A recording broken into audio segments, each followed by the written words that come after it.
What is up, guys? Welcome to another episode of Comic Book Weekly. I am Mike Spider Slayer from Comic Book Order 2.0. And of course, next to me, I have the lovely cat, Comic Uno. And Hello. and we definitely will have Brant on this week. He's just running a little bit behind. So we tried waiting for him as long as we could, but we decided that we didn't want to keep you guys waiting. So we're just going to go ahead and start without him. I'm sure he'll probably come on in like 30 seconds. That's usually how it does work out. Well, this week we are starting with the news. I don't know if you saw the Flash trailer. I did not see it. Once I get to trailer number 2, I'm like, I could wait for the movie. But that did come out today. Did you end up seeing the trailer? I did not. I got home from work and I didn't even realize that it came out. So I totally missed it. Yeah. So you guys in the comments could let us know what you thought of the trailer, but we did not see it. So we're already upfront letting you guys know we did not see the trailer. I'm sure we'll get more questions about it because I know that was the big news piece. But there's not as much media news this week. So let's talk about some comic book news. First up, this was announced today. Blue Beetle is getting an ongoing series. So if you've been reading the Graduation Day stuff, you're going to get a continuation of that. Obviously, the new movie's coming out. I have not read the Graduation stuff, but I've heard solid things about the series. I feel it's the same writer. I don't know if it's the same artist. So I'm like, maybe I'll give issue 1 a try, especially if the movie's coming out, get more familiar with Jaime. I've never been able to really get into the character. I think I read the first issue of it and I wasn't like really fond of it. So I was kind of like, I don't need to have this. So that's why I didn't pursue it any further. I'm excited for the movie. It definitely makes sense that they're going to make, a series ongoing for a little while anyway. But I think the character definitely has potential, especially in this day and age, trying to make a new or not a new character, but a more relatable character. And I think they've been trying, and hopefully maybe this time, since the movie is coming out, that the comic book will stick around. We do have infamous Mike Mahan says, so is Brant sick this time? If he is sick and that's why he's late, we definitely wished it into existence because then all 3 of us would be sick back to Yeah, back. right. I know. Tell me about it. But I think he just had a late start. Yeah, I just think he sleeps during the day.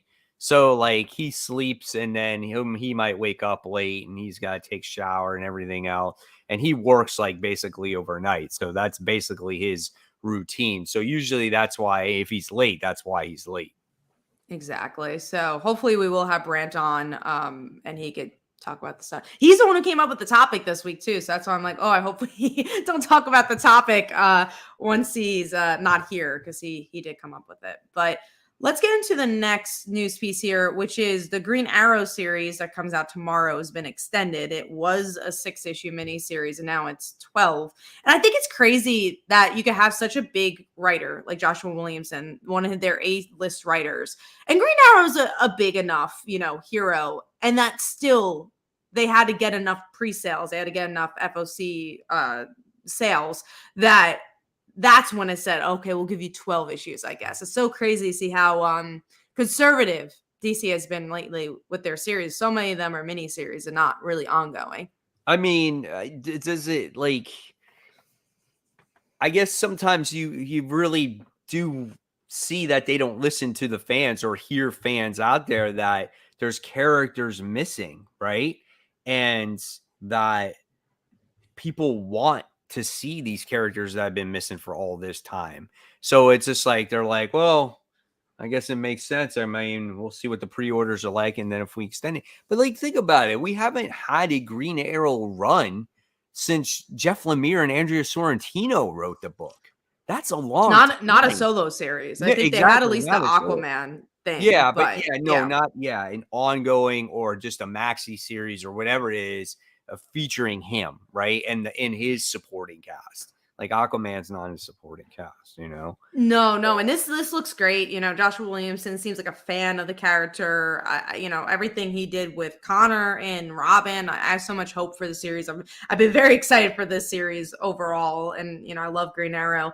But I guess it's more of like, because we're in times where it's like, yeah, the fans can talk, but will they put their money where their mouth is? And obviously this time they did. But a lot of times people are gonna be like, I want Hawkgirl.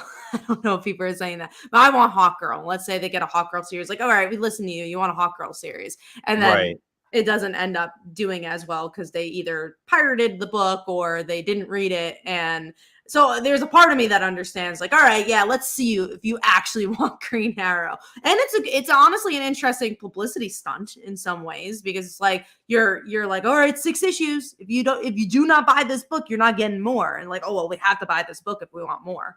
Right. Yeah, exactly. I just, I think people are so desperate for characters that have been around for such a long time and wanting something different. I just think, for Green Arrow, it makes sense, man. And I'm happy that people are actually excited for Green Arrow, and that, DC at least recognizes it through the sales and going, oh, we'll give you, what you want. I know, what was it? Tizzy the Great said, that's what happened to Poison Ivy, and it's still True. a good book.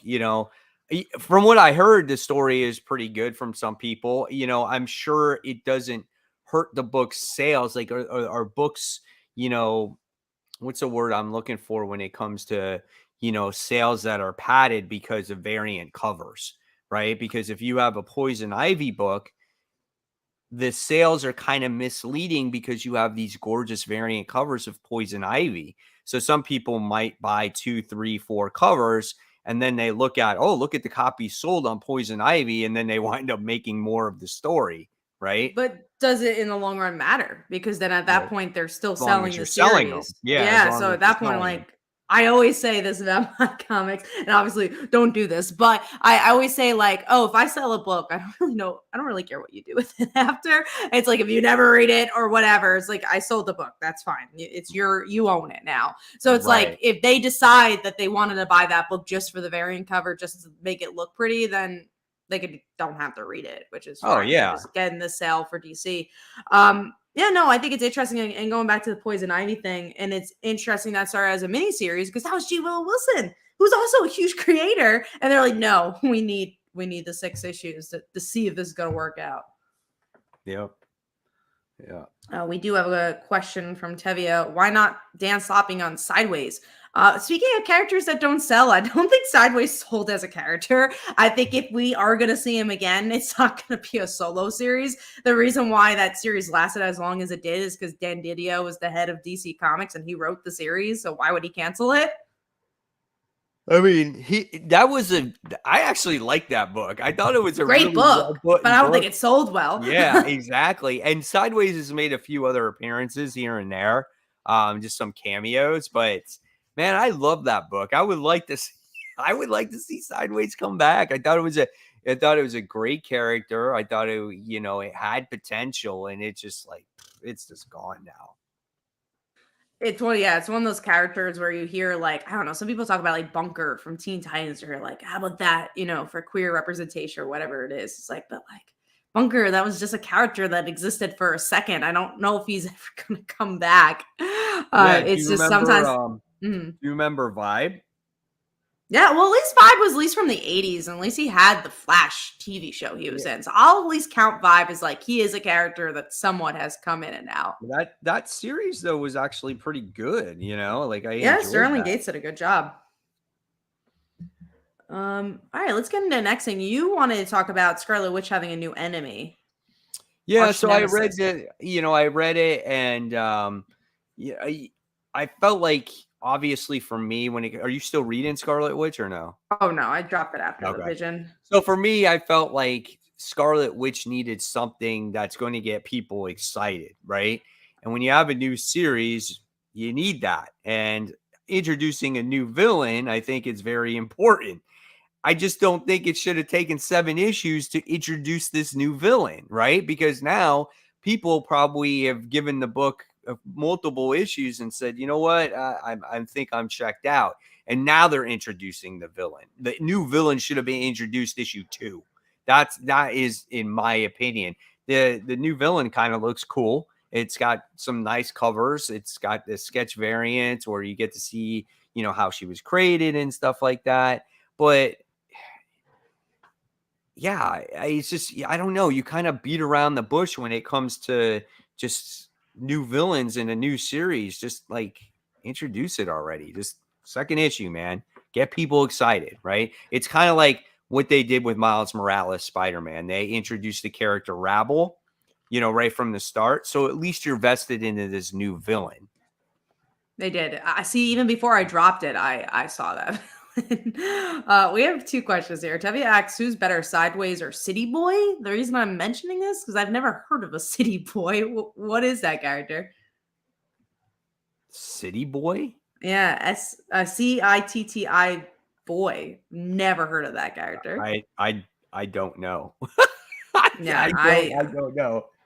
I guess I could only say that Sideways is better because I don't know what a City Boy is. The other question, and this was asked a couple of times, Willie says, "What's the difference between quality and quantity?" I think I know, but I just want to know, like the definition. I don't know how to Quality answer and that. quantity? Like, what's the Quality just means that the things better? yeah, it just means that the quality is just better. So it's just like, so say for an example, do for TV, it's like the quality of the picture is better. So 1080 is better than 720, or 4K is better than 1080. That's quality, right? So for comic books, you want a better written comic, right? Then you would A lot rather of have comics. one good written comic book than 5 mediocre comics, right? I Mhm. mean, that's basically what you mean, quality over quantity. Yeah, and I guess to answer the question of what we want, yeah, I think a good mix of right because if you only have one good comic, then you're not selling that much. But if you have 10 Yeah. good comics, and in some regards, I think DC's doing that the correct way. They've been a little better. They expanded their lineup a little bit more, and I guess they're trying to do more quality books. I don't know if they fully achieved with that on in certain regards, but I think there's some great books at DC, just like there are some great books at Marvel. And that's what's interesting is that DC and Marvel kind of take different approaches on that. DC is more like, let's do less books and possibly make quality books doing that. And then Marvel is like, let's do a lot of books and possibly have more options to have a lot of good books because Mhm. there's obviously just more to be had. Uh, I think the middles, I hate being, saying moderately the middle is the best, but the middle is the best. Give me some good quality books, and it doesn't mean I just want one. I also don't want 10,000 books either. Yeah, absolutely. Absolutely. I agree 100%. So let's get into the next topic here, which is Miles Morales first Hobgoblin. That's happening. That's interesting. It's so funny because I have been praising Miles Morales for a while now because it's been standing out and being a little bit different than a Spider-Man comic, or using different villains like Rabble character and not using Spider-Man villains, right? Trying to be his own character. So now Miles is crossing over with Carnage. That's happening. That's coming out next week, not today or tomorrow, I should say. And now he's going to go against Hobgoblin. I'm not sure which Hobgoblin it is, but I'm kind of just like, so why is Miles going against all Peter Parker's people? Uh, Sell that's books, that's I a guess. shame. Like, we need to have Miles have his own villains. Like, I get him facing off against a person here or there, but even though we did get introduced to the main villain, the introductory issue of Miles had Scorpion in it. So you had Scorpion, and now you're going to have, you had Rabble, and then you have Carnage, and now you're going to have Hobgoblin. And I just think that it's not getting away from Peter Parker Spider-Man. He needs those villains, man. I'm going to say that until I'm blue in the face, but that's what's going to, make Miles different. That's all I can say, you know. So next up we have, let's see. Let's talk about the TMNT meets Stranger Things. So they are meeting up. The 80s big 80s franchise meeting up with the 80s kids. I'm totally excited for that. I can so see, Stranger Things and TMNT meeting up with each other. I found it that somehow, I don't know how it was, they wound up going to New York. I think that's what I read. They're going to New York, and somehow they come across the turtles, and the Upside Down is in New York.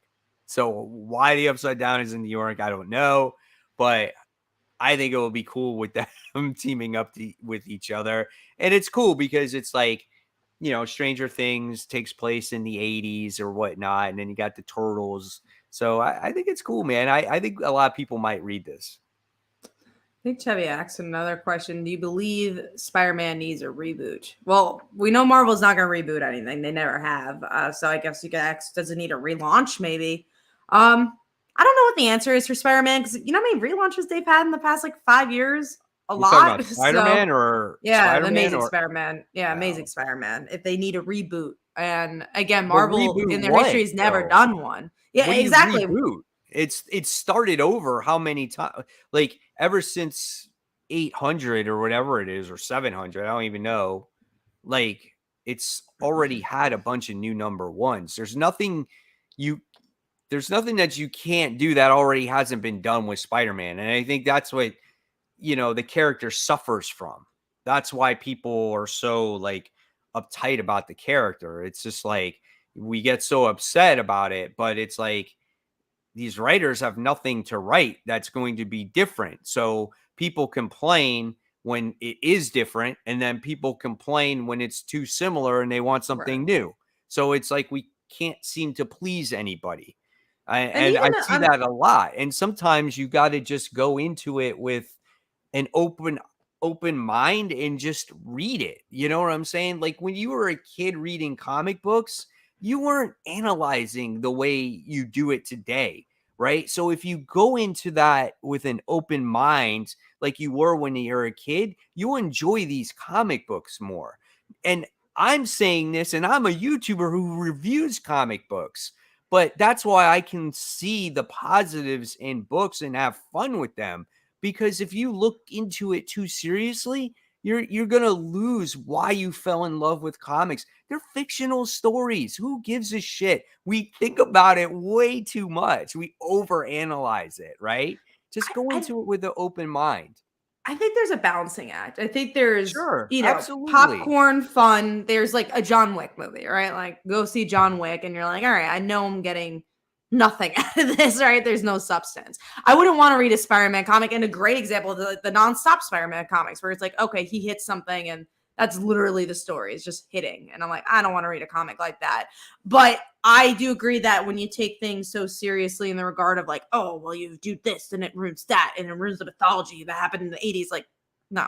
Yeah, Punisher is a great example of that. The reason people aren't enjoying Punisher is because they're taking he's like, well, in the 90s, he did this one thing and that's gonna change everything. It's like, no, just enjoy the new story because this person's telling a new nuanced version of it. Like, I wouldn't want to read a comic and not find the nuance in it because that's right, something I enjoy about reading right. stories. But I do think that there's a point where people get too hung up on things. And Yeah. it's just like, let that go a little bit. The only thing I can say too is like we got to remember that we're not the only people reading comic books. So when you see that new Punisher story, right, that you're reading, that could be someone's first Punisher story. Yes, Like for us. you that might be your fifth or sixth, and you understand what happens in the past. Like there's things that happen in the past.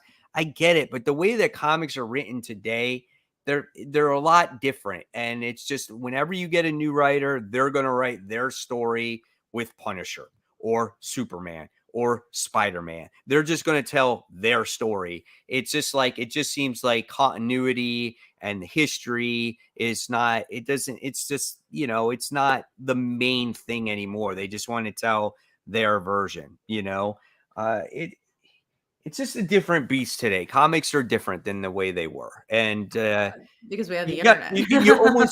you almost got to learn to adapt, right? And if you can't adapt, and if you're that miserable reading a comic book, then maybe you shouldn't be reading them, right? Because I hear so much outrage and anger and hatred, and it's like, well, why are you reading it? Right? Why are you talking about it?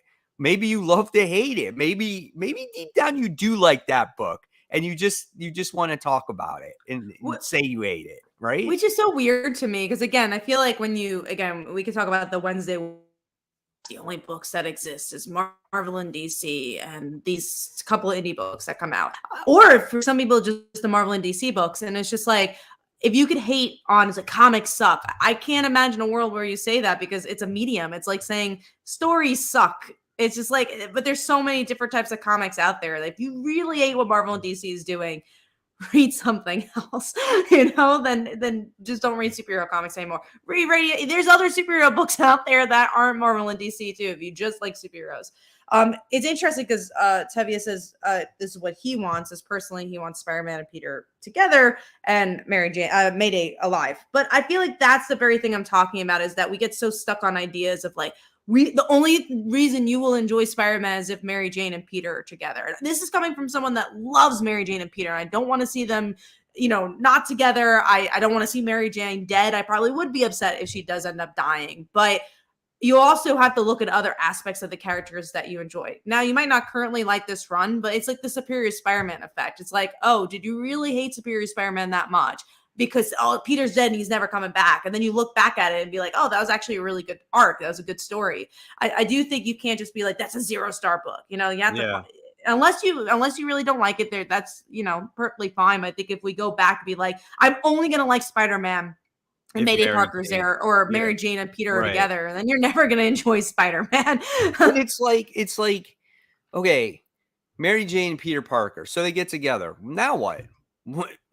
Are you happy now? What's going to happen? They've been apart for so long. Like, at this point, I'm just numb to it. It doesn't even They're not going to be happy.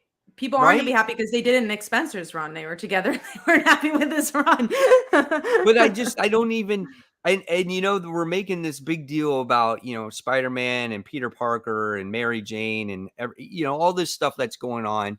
And it's the biggest issue ever. And people are just like, oh my God, Mary Jane's going to die. I don't think she's going to die. Because one, they're coming out with another volume of Black Cat. And, oh, are they? I didn't even know that. Yeah, it was in the article that Zeb Wells was interview in an article. Oh, and nice. He's saying that there's going to be another volume of that series, right? And then in the Amazing Spider-Man issue 29 in the X-Men Gala, there's a variant cover of Mary Jane and Black Cat together. Now, take it for what it is. It's just a variant cover, right? But if they're in gowns and stuff, what makes you think that they're not going to be in the gala, right? So I don't know. It's just a theory. She could die for all we know. But what if they're just, throwing this out there, making you think that she's going to die? And what if somehow something happens to where they do get married or they do wind up together? And that's the biggest shocking event that you did not expect to see in 50 years. I don't think it's going to happen, but what if that is it? Then what are you all going to say, right? I mean, seriously. But at the end of the day, once Mary Jane is together with Peter, if that was to happen, what is next? Because we have seen that before, right? We have seen that before. What is Mary Jane going to do in the comic book that's going to progress her character? I feel like her character has grown leaps and bounds in the Jed MacKay book. That's just my personal opinion, though. You know what I'm saying? Even without her powers, like, I don't even care if she has powers, just how she interacts with Felicia and how she talks about Peter and everything else and their relationship. Like, I love how she is just not attached to Peter. That's, again, my personal opinion, though. I think that's what I agree. I want to see more of that. If I want to see more of Mary Jane, I just want to see her hanging out with Black Cat, because that's so far been the most nuance I've seen of her character in a while. And again, does this fix Peter Parker? No, I don't know what I would want to see from him, but I just want to see new stories. I just want to see more mythos being built. I think that, I want to go back to the times, or even Ultimate Spider-Man. If you look at the only 10 years of publishing, how much mythos was being built because they could, because there was no restrictions on that. I would like to see things like that. And I guess they're trying to do that with this new character, but yeah, we will wait and see on that. Like Superior Spider-Man, you mentioned it, right? We all hated the fact that Peter died. because of Doc Ock, right? And we're like, oh my God, I can't believe this happened. We're getting Doc Ock as Spider-Man. Like, we hated it as it was going on, but in all reality, once it was complete and you knew that Peter was coming back, it was a good story. It wasn't perfect, but overall it was different. It was outside of the box, right? And it was cool. I kind of enjoyed it, right? I would love to go back now and reread the whole thing, and I haven't, and I would love to do that. Tevye says having Mary Jane become a mom to her kids would be amazing in my opinion. But then she's just, I'm not saying that there's anything wrong with just the mom character, but I would want to see more than that. I think a great example is Jessica Drew. They did a really wonderful job at saying this is a story about a mother, someone who's getting pregnant, someone who wants to be a mother.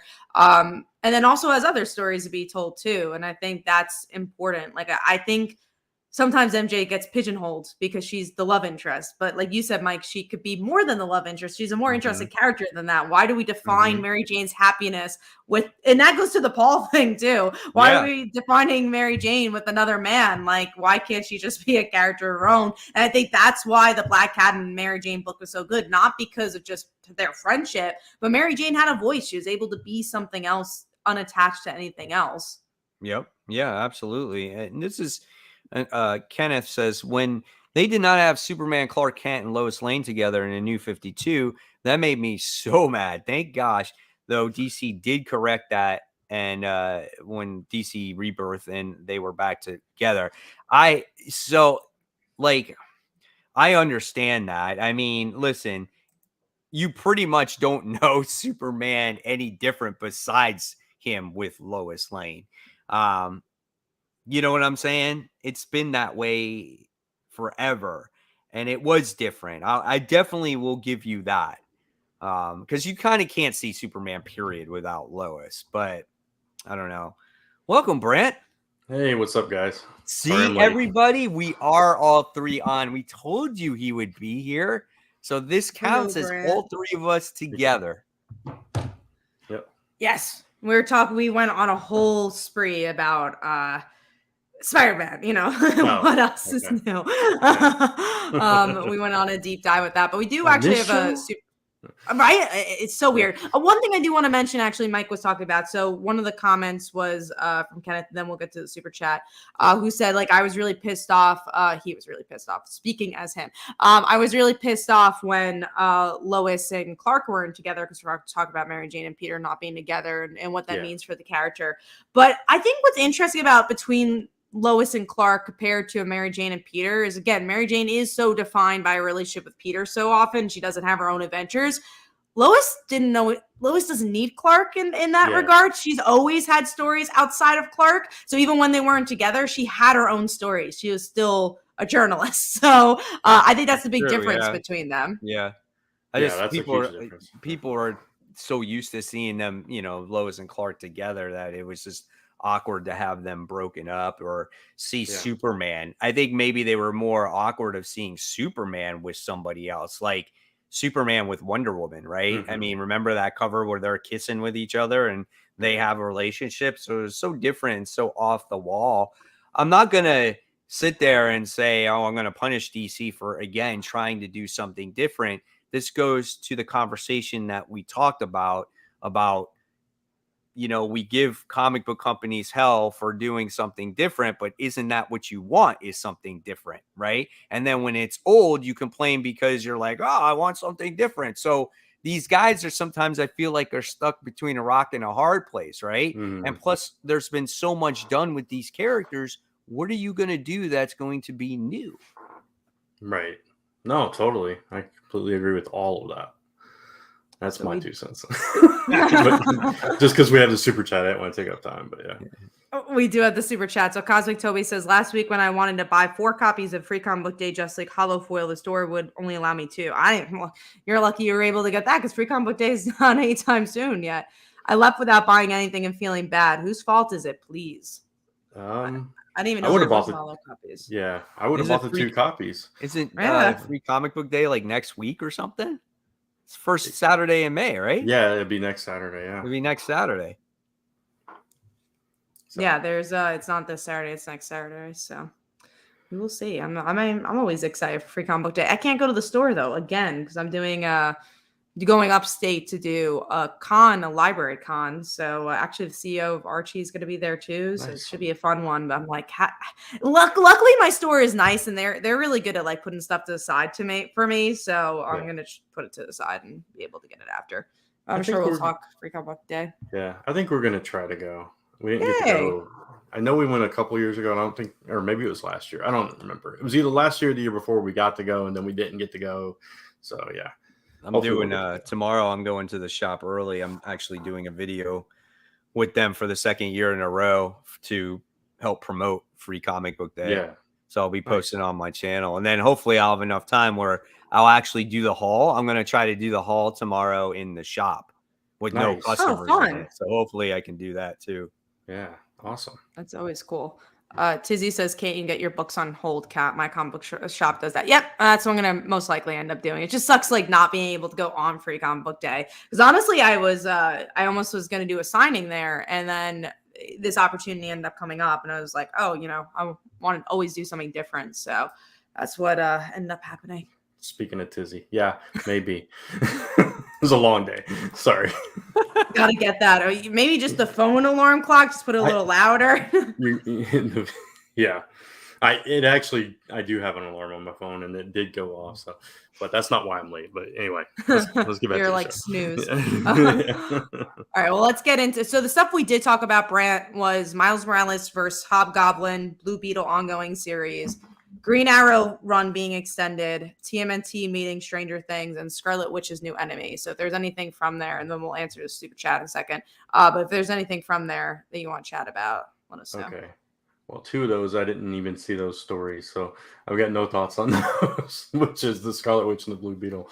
TMNT meeting Stranger Things, that's really cool. I mean, I'm, old school TMNT fan, and I love Stranger Things. So marrying those two worlds, and the Stranger Things kids have seen some weird stuff. So seeing 4 talking turtles is probably, a Tuesday. It's going to be awesome, man. Yeah, it's going to be pretty cool. And Miles Morales and Hobgoblin, just the visuals looked pretty cool of what we've seen so far. And, with all the Carnage stuff going on, it makes sense that he would start tangling with more known villains and stuff like that. But I still want them to focus on like characters like Ravel and stuff for Miles, build up his own rogues. Yeah, that's what we were talking about earlier. Nice. I'll get this super chat here. Frank Zonka, I think I say his name right. He goes, I haven't collected Spider-Man adjacent comics in decades. I'm collecting Red Goblin and Lethal Protector 2, which are really good. I actually like Hollow's Eve, so you should check that one out, Frank. That's a unique character right now. Good to see Silver Sable and his Kickstarter Destiny Aurora. So I'm going to promote this real quick. Man. Is up to 230 followers. It hasn't launched yet, so if you guys want to go on to Kickstarter, check out Destiny Aurora. It's a science fiction story, kind of like Star Trek. You can go ahead and bookmark it, so when it launches, you'll be able to back the project. So really you should also put the link in the chat if you'd like to do that. So I'll go on to the Kickstarter. I've actually got it. You got it? Yeah, go ahead and put it in there. For anybody that doesn't know, you can click a notify me on launch button on Kickstarter. Yeah, and that's what I was talking about. Yeah. And you can look in upcoming projects or just search for Destiny Aurora, and it came right up. So go check that out, guys. Yeah, there's the link. Yep. So check it out, guys. And good luck, Frank. Just let us know when it does launch, though, too. We'll keep promoting it for you. Yeah, we get the hustle for sure. We also had another comment, Tevye. I mentioned this earlier about the Flash trailer, and I'm sure this goes for Brant too. None of us saw it. I'll probably watch it tomorrow. Again, for the people that haven't listened earlier, I really do not like watching a lot of trailers. I genuinely just want to see the movie. I think it spoils way too much. I didn't even know there was a new trailer out for it, so that's and I don't know because of how much they showed in the last one if I do want to get spoiled anymore. I'm kind of on your side with this one, Kat. So. Me too. Yeah, it seems like it's more about the surprises. Unless it's a Barbie trailer, I'm not watching another one. We're not watching anything. We're not watching any more Barbie. Done we with just the want to Barbie. let you guys know that that video wound up getting demonetized because we watched that Barbie trailer. And again, no regrets by And any I means. and that video got like almost at least on Comic Book Corner 2.0, it got like 1.7K. I just want to tell you that, Kat. So we didn't get any monetization for that Look, one. you know what? Some sacrifices have to be made, and the sacrifices were worth it. We do have Go for Toys gives us a $10 super chat. Thank you so much. Thank you. This is also another great time to mention we do have a Patreon. So if you guys want to support there as well, we have extra content. This week I ended up doing a video on why I think Uncanny Spider-Man could be the next Superior Spider-Man. So if you really, really enjoyed this Spider-Man talk that we had here, I talk about that there. And we're going to do a group video talking about the future of Spider-Man and all that goodness we talked here. We're going to talk in even more detail. I just want to go right back here to look at all the Barbie excitement down here. I'm so sorry, but look at this. Everyone's on my side. So which one are you checking out? Oh, I wanted to go back to that super chat. The Go for Toys. Yeah, okay. This is my friend Ken, who is just starting up his own Whatnot account. Cool. And he's just trying to. I think he's going to be having an auction soon on there. So if you guys are on Whatnot, Ken, if you just want to put when you're going live, you're more than welcome to put it on here real quick. And if you guys want to check it out, he's got over 20,000 comic books that he's trying to sell. Nice. So yeah, he's in my Facebook group. So he told me that he's trying to get this going here. So yeah, and like I said, guys, you guys know that I'm part of Whatnot on promoting it. So I do have links that you guys can save off of your first purchase. So I think yeah, but good luck on that, Ken. Hopefully it works out for you. Thursday at 5:25. Gotcha. Cool. So awesome. Never heard of Whatnot. It's a pretty much an auction website. It's honestly a very big auction website right now. So yeah, it's just an app. You download it and it's live auctions, and people are literally selling comic books. Like they'll put it on the screen and you live bid on it. Boom, boom, boom, boom, and you buy it. And then the next one goes and the next one goes, and you can set a time limit. You can do sudden death auctions where it's just like you got 5 seconds and the highest bidder wins. I mean, it's crazy. People sell slabs on there. I got a slab for like $12. Like, wow. Yeah, I mean, you could get some good deals, but be cautious because it is addicting. It's fun to watch, but you'll be like, dude, I'm on a roll. And you're like, and before you know it, you're like, holy shit, I just spent $100. Yeah, because you got to pay for shipping. You got to pay for shipping on that stuff. It's like the early days of eBay. Yeah, and it's an auction for anything. So whatever you want to look for: video games, pops, Legos, toys, cars, anything you can find. Collectibles, yeah, gotcha. Any collectibles, it's on there. It started. I was talking to one of my store managers, my comic book store managers, and he was saying that it started with Funko, but the guy was always a comic fan. So like he used like Funko and comics. It's like originated the app, and now obviously they sell other stuff like trading cards and things like that. But that's like what he started with. A couple people asked us about this. How do you feel about Kraven being R-rated? Cool. I think it's rightfully so. I don't think there's much else to say besides that. Go for Toys. It says that he goes live auctions and it can be intense. Oh yeah. So let's get into the next topic here, which is let's do the Hellfire Gala fashion. We're gonna screen share, look through some fashion, do a little fashion show. I kind of like that they've made this a yearly thing. I think it's interesting that it's always something you can look forward to. Be like, all right, here's the next fashion. Well, this is Jean Grey. I won't say she looks great. No, her last one was better. Yeah, I don't like the slime on her head. I hate the head thing. Yeah, the head thing is what kills it. Yeah. That. Not a fan of that. All right, let's see if there's, I think on the bottom here. Yeah, here we go. 26. Man, that's a lot. I'm just going to interrupt you real quick, Kat. I'm sorry. I put the link for Serenity if you're interested. That's my link. So you can download the app from there. And like I said, it'll get you $15 off of your first purchase. So, or for anybody else that wants it. So let's talk about Black Cat and Mary Jane. Looks That's great. the one. This is good, but honestly, also a little surprising. It's not that out there. It's a pretty simple design. It's normal. I Yeah. love it. Yeah. Yeah. All right, moving on to Hellcat. That looks pretty cool. I like it. Uh, You don't like that? It's okay. I don't think so. I kind of like she's ready to fight something. It's like she has a hoodie up. I like the gloves. Yeah, that's interesting too. I like that one. I think I'm that's not pretty fond good. of the hoodie. This is like nothing. I don't even know what this cover is. What's going on? Yeah, man? I think we can skip Like that me and one. Brand are like looking down. Yeah, that one's. Oh, that's Vision. Oh, Well, is he's just walking around with no shirt on? Is that what?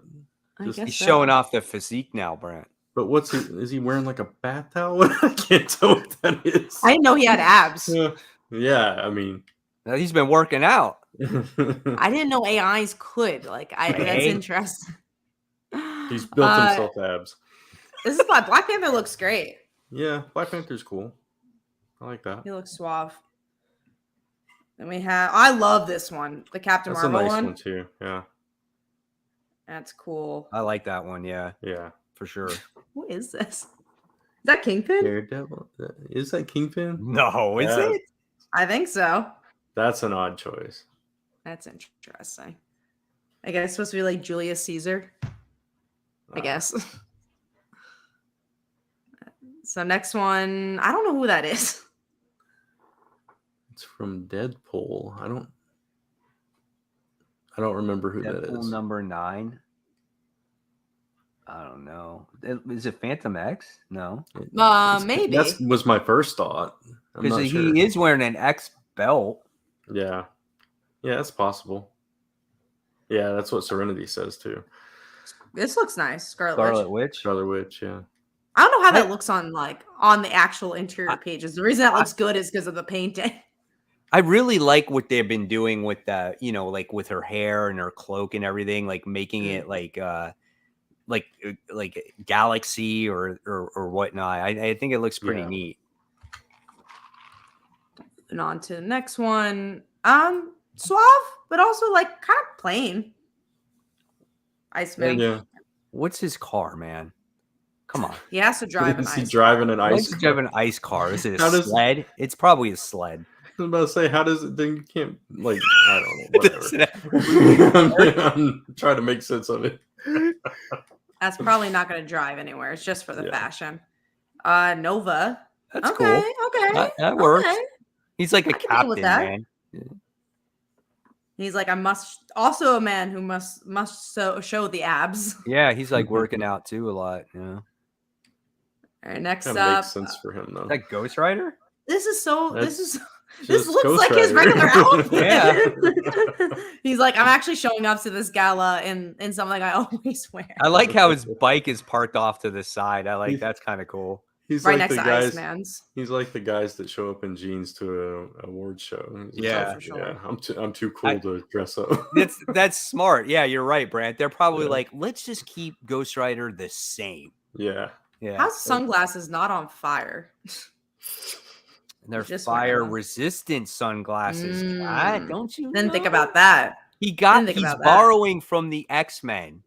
They got glasses like that. Or Fantastic Four too. Yeah. That's look, it's Marvel Universe. This is Hallows Hallows Eve. Eve. It's fine. I think it's That's fine. I mean, It's very fitting for her because she wears masks. So Mhm. she's got this, and you can see the mask in her other hand. So she Yeah. can, change it at a second's notice. Well, moving on to so many. Is that Hope? Maybe. I think that's Hope. X-Men. Whoever's in that series, I'm not that impressed. is that yeah. Hope Who's all and the maybe other Exodus. people in the back. Maybe it's Rachel. Oh yeah, that does kind of. Oh, look like maybe Rachel. it is. Yeah. Good call, Kat. Yeah. Well, that's a skip. Emma, always looking nice. She's too covered up, man. She's got Interesting. that heavy fur on her. Well- It's so bulky. It's Emma. She'll change like 3 times. So it's Yeah. Oh fine. yeah, and she'll take off all the layers throughout the night. Yeah. I like it. You know what they should have done though for this one, for the Emma Frost one? They should have just made it a gatefold cover and showed you 3 different outfits. Hmm. That would have been Mm. cool. I like that idea. This is minimalist for sure. Moon Knight. Yeah. Interesting. Moon Knight does not look muscular in that one.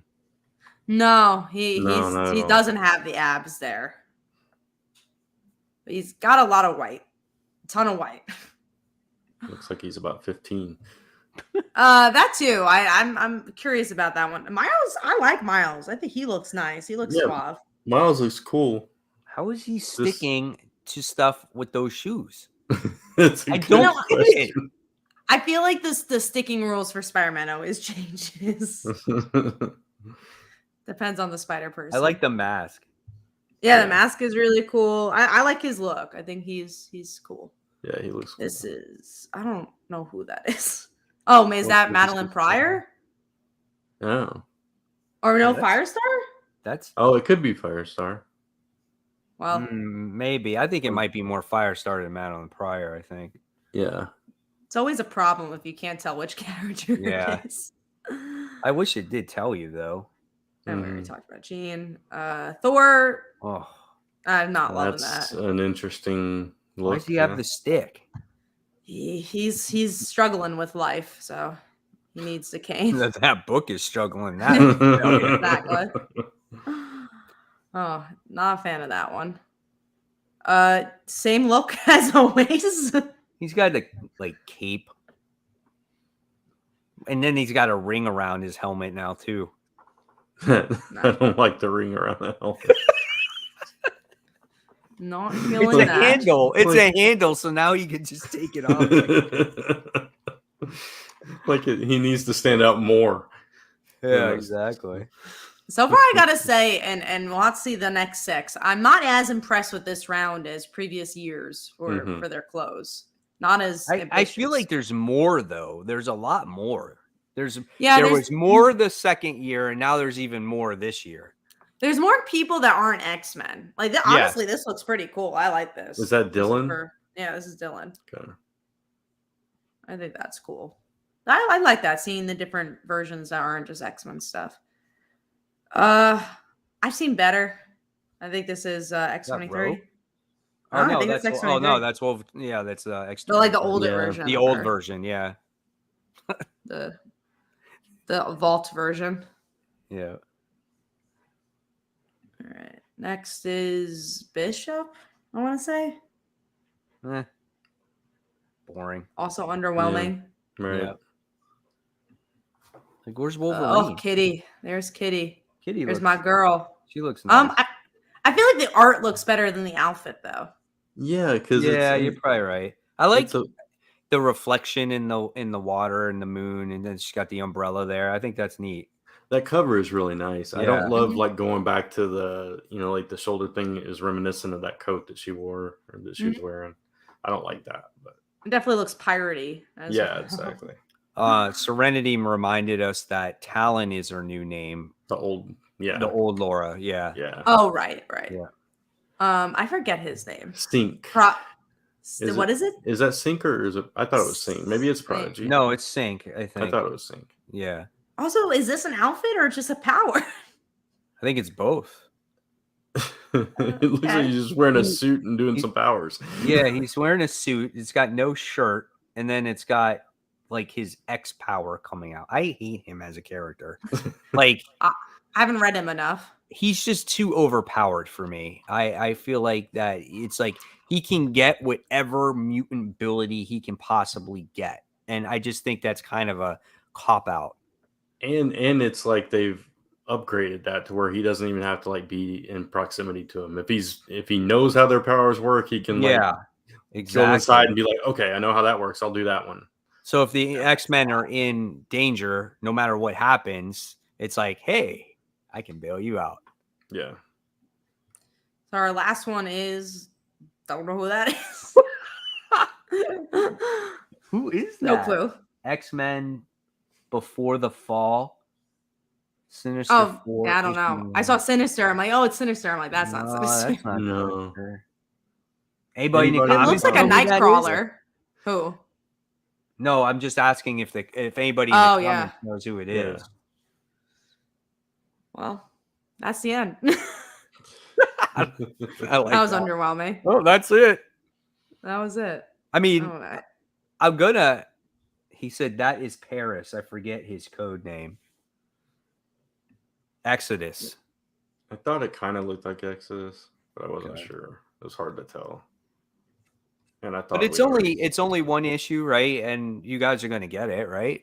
yeah, I'll get the one issue.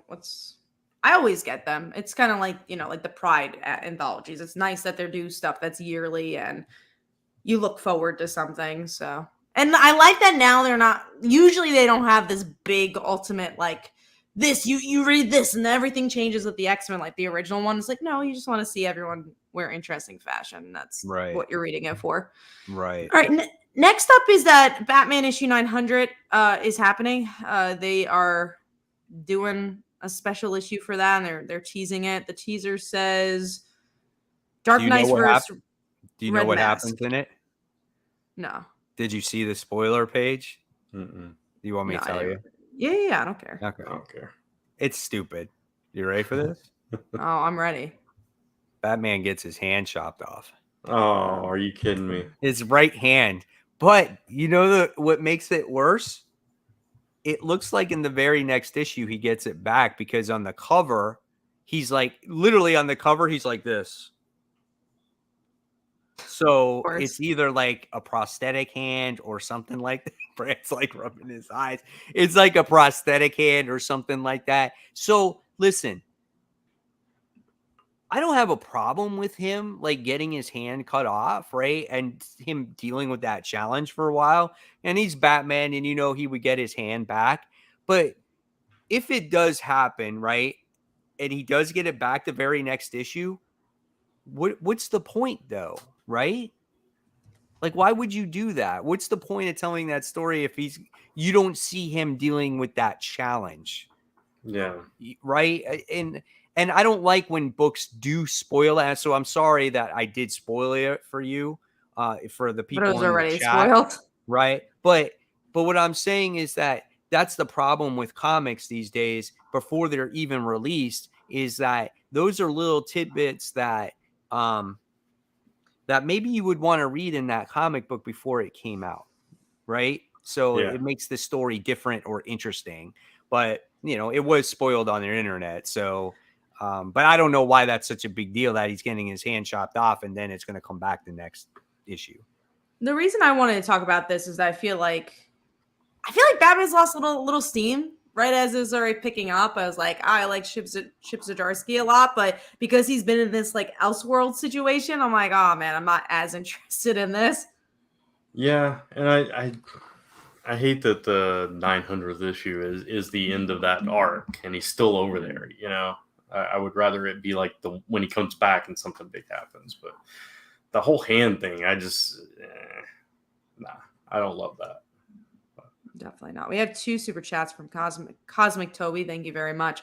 Why haven't I ever heard you all mentioned Phantom X? I think because none of us really like the character that much. Well, he hasn't really been in very much though either. Yeah. Right?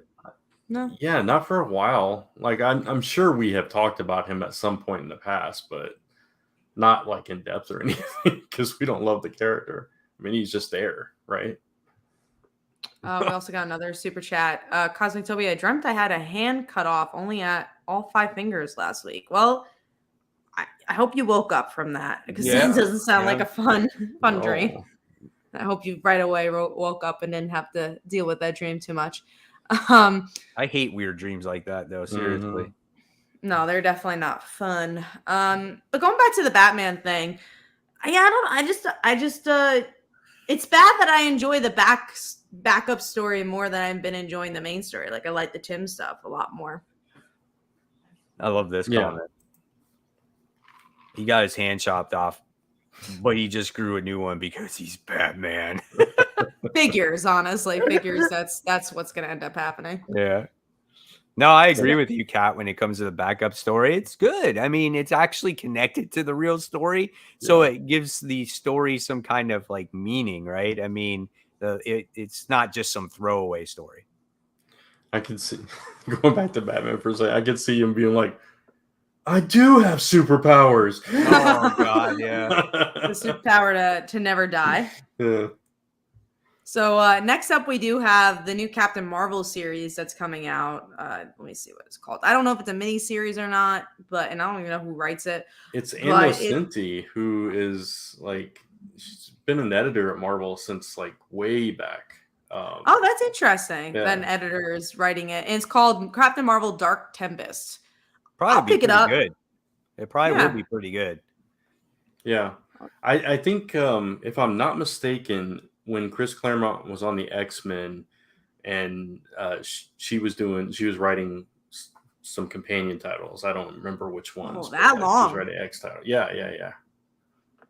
That's crazy. Look, well, I think we'll at least give issue 1 a try. Let's get into the last thing here. If you thought there was a lot of Teen Titans, get ready. There's more. There's a third Teen Titans title coming out. But this one, I will say it's interesting. It's more of like one shots of, it's called Tales of the New Teen Titans, and every issue's got to focus on a different Teen Titan. So, and I think they're all written by different creators as well. So the first issue is coming from, those are covers. Let's see if they have the creative team. Javier Rodriguez, I think, is one of the first artists. I think that's the person who did Spider-Woman. It looks like Teenie Howard, Steve Orlando, Ted Branson, Rose Stein, who did Crowded, is going to be the artist. So at least there's some interesting people there. But yeah, so it's going to be focusing on different characters. So Starfire will be issue 1, Raven, then Donna, and then Beast Boy. I think that's a cool idea. I'm glad that they're giving focus on like different characters. I'm glad it's not just another Teen Titans series. Yeah, absolutely. I mean, now all of a sudden they seem to be everywhere, and especially in Nightwing, which we'll talk about that book later on. Yeah, we will definitely talk about it. I already forgot what happened in it. Yes, she did write Daredevil. So before we get into the comics, we do have our main topic to talk about, which is Dan Slott. So Brant, why don't you intro the topic here, and then we'll also talk about like Kickstarters and stuff. I do have a Kickstarter I'm going to talk about after, but yeah, what about Dan Slott? Why did you come up with this idea for a topic? Yeah, so Dan Slott was tweeting. I don't know why he was tweeting this. Maybe somebody asked or whatever, but he tweeted last week all these properties that he hasn't worked on yet that he would like to. And then he also like tweeted a bunch of properties that he has worked on that he would like to work on again. But this is more interesting than that. So it was just like a big list of characters across the board. Some like even TV show characters and stuff like that, Marvel, DC, etc. So, we thought it was kind of an interesting topic to kind of think about what could he take on next, what we would like to see him take on next. So that's basically. I wanted to work it on his own book. I think Dan Slott is one of the few writers like out there ever who has just not worked on an indie title. Like he's just only really does the work for hire stuff, and obviously he does Spider-Man. He's on Spider-Man again, and I like when he ventures onto stuff that's not Spider-Man, especially because I haven't been loving this current run of Spider-Man. Like I dropped it already and picked it up again, and probably will drop in and pick it up again. But I liked his Fantastic Four a lot. I'm the only one here that liked his Silver Surfer a lot, but I want to see him do other stuff. I know he did or is doing Doctor Who. But yeah, what does he have? Ass. Yeah. I horrible. Like which one? Iron Man. He did Iron Man. Right. Forgot about his Iron Man. And then he did he had these people wear masks and like they went into like this VR, and then he had like a family with them. Like it was way out there, man. And then he did Iron Man 2020. Listen, like there's not many comic books that like I can't say that I absolutely can't stand, but that was it, man. That event was not very well written at all. My gosh, yeah. My gosh. I just don't. I can't. Yeah, I didn't like it either. But we talked. I'm not going to go through all that, but I loved Superior Spider-Man. So Well, we were talking about that earlier. Oh, were you? Pat Okay. and I were like, we talked about how we were angry when it was going on, right? Yeah. But you got to give him credit for going outside the box there and having a Spider-Man, one of Spider-Man's notorious villains and good art switch. And you had that Ryan Stegman artwork in there. And I think Ramos too, right? Yeah, Ramos was in there too. Yeah, he took over after Stegman was on it for a bit. That's like good collaborators, right? Oh yeah, it was so good, man. And I said it earlier too. Again, like I would love to go back and reread it. Yeah, that would be for sure. Interesting. So, I could read some of the things that he would like to write, but we could just talk about what we would like to see him write or what we think he would handle well. I'll just throw out some of the ones he mentioned, like stuff like Star Wars and Star Trek, Captain America, Moon Knight, The Flash, Green Lantern, The Creeper. I would love to see him do some DC because that'd be different. I could see him doing The Flash. And I know a lot of people are probably, please no. But listen, he likes to do things with like family and cosmic stuff. Right? Yeah. So I feel like that he could maybe fit that book. I could see him do that. On that same note, Green Lantern. Yeah. Could be interesting. Yeah, that would be something different. Yeah. I'd like to see what he would do with Green Lantern and that's original and different than we've seen before, because we've seen so much with Green Lantern. So I'm trying to see what else could he do like in Marvel, even. So he did Fantastic Four, he did Iron Man, Spider-Man, still doing Spider-Man. It's tough, man. I don't know. I really don't know. It's so weird that Avengers is on his list, and it's like he's never written Avengers. It's so strange to say that, like somebody as big as Dan Slott. Right, exactly. Yeah, not even like a miniseries or anything. It's interesting. So I don't know, man. It's I don't know. I keep thinking about it, and I'm just not sure. Like if he did the Avengers, I could see that being a mess.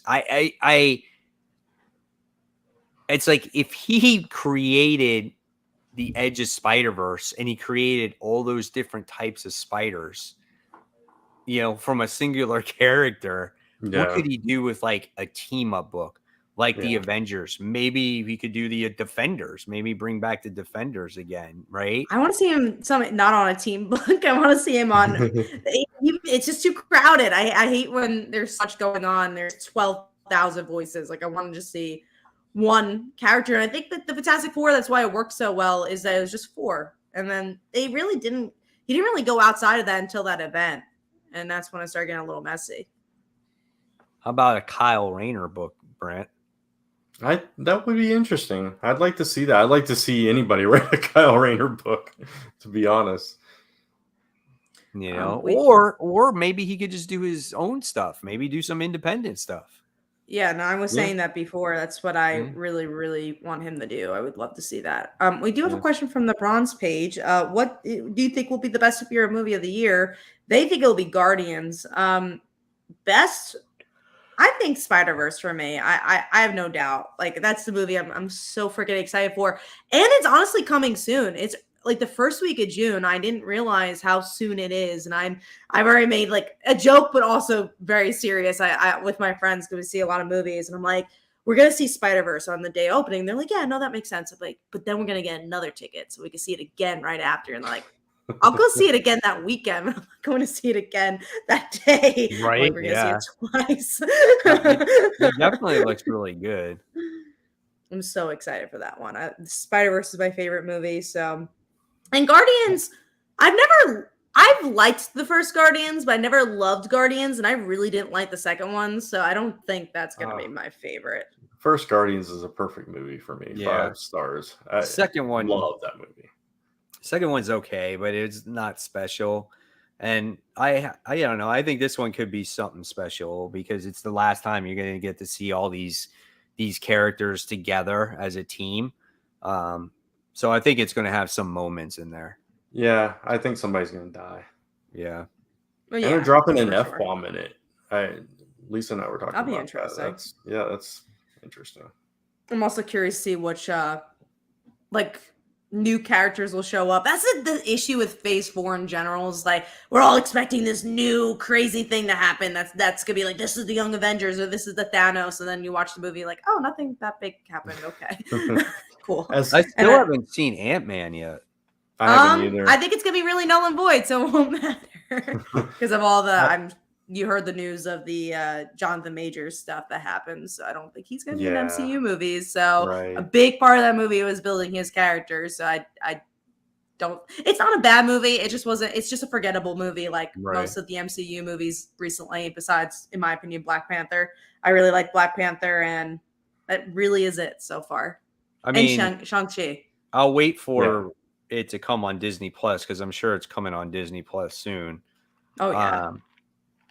But what else is coming out besides Guardians? That's what I'm looking. We've got The Flash.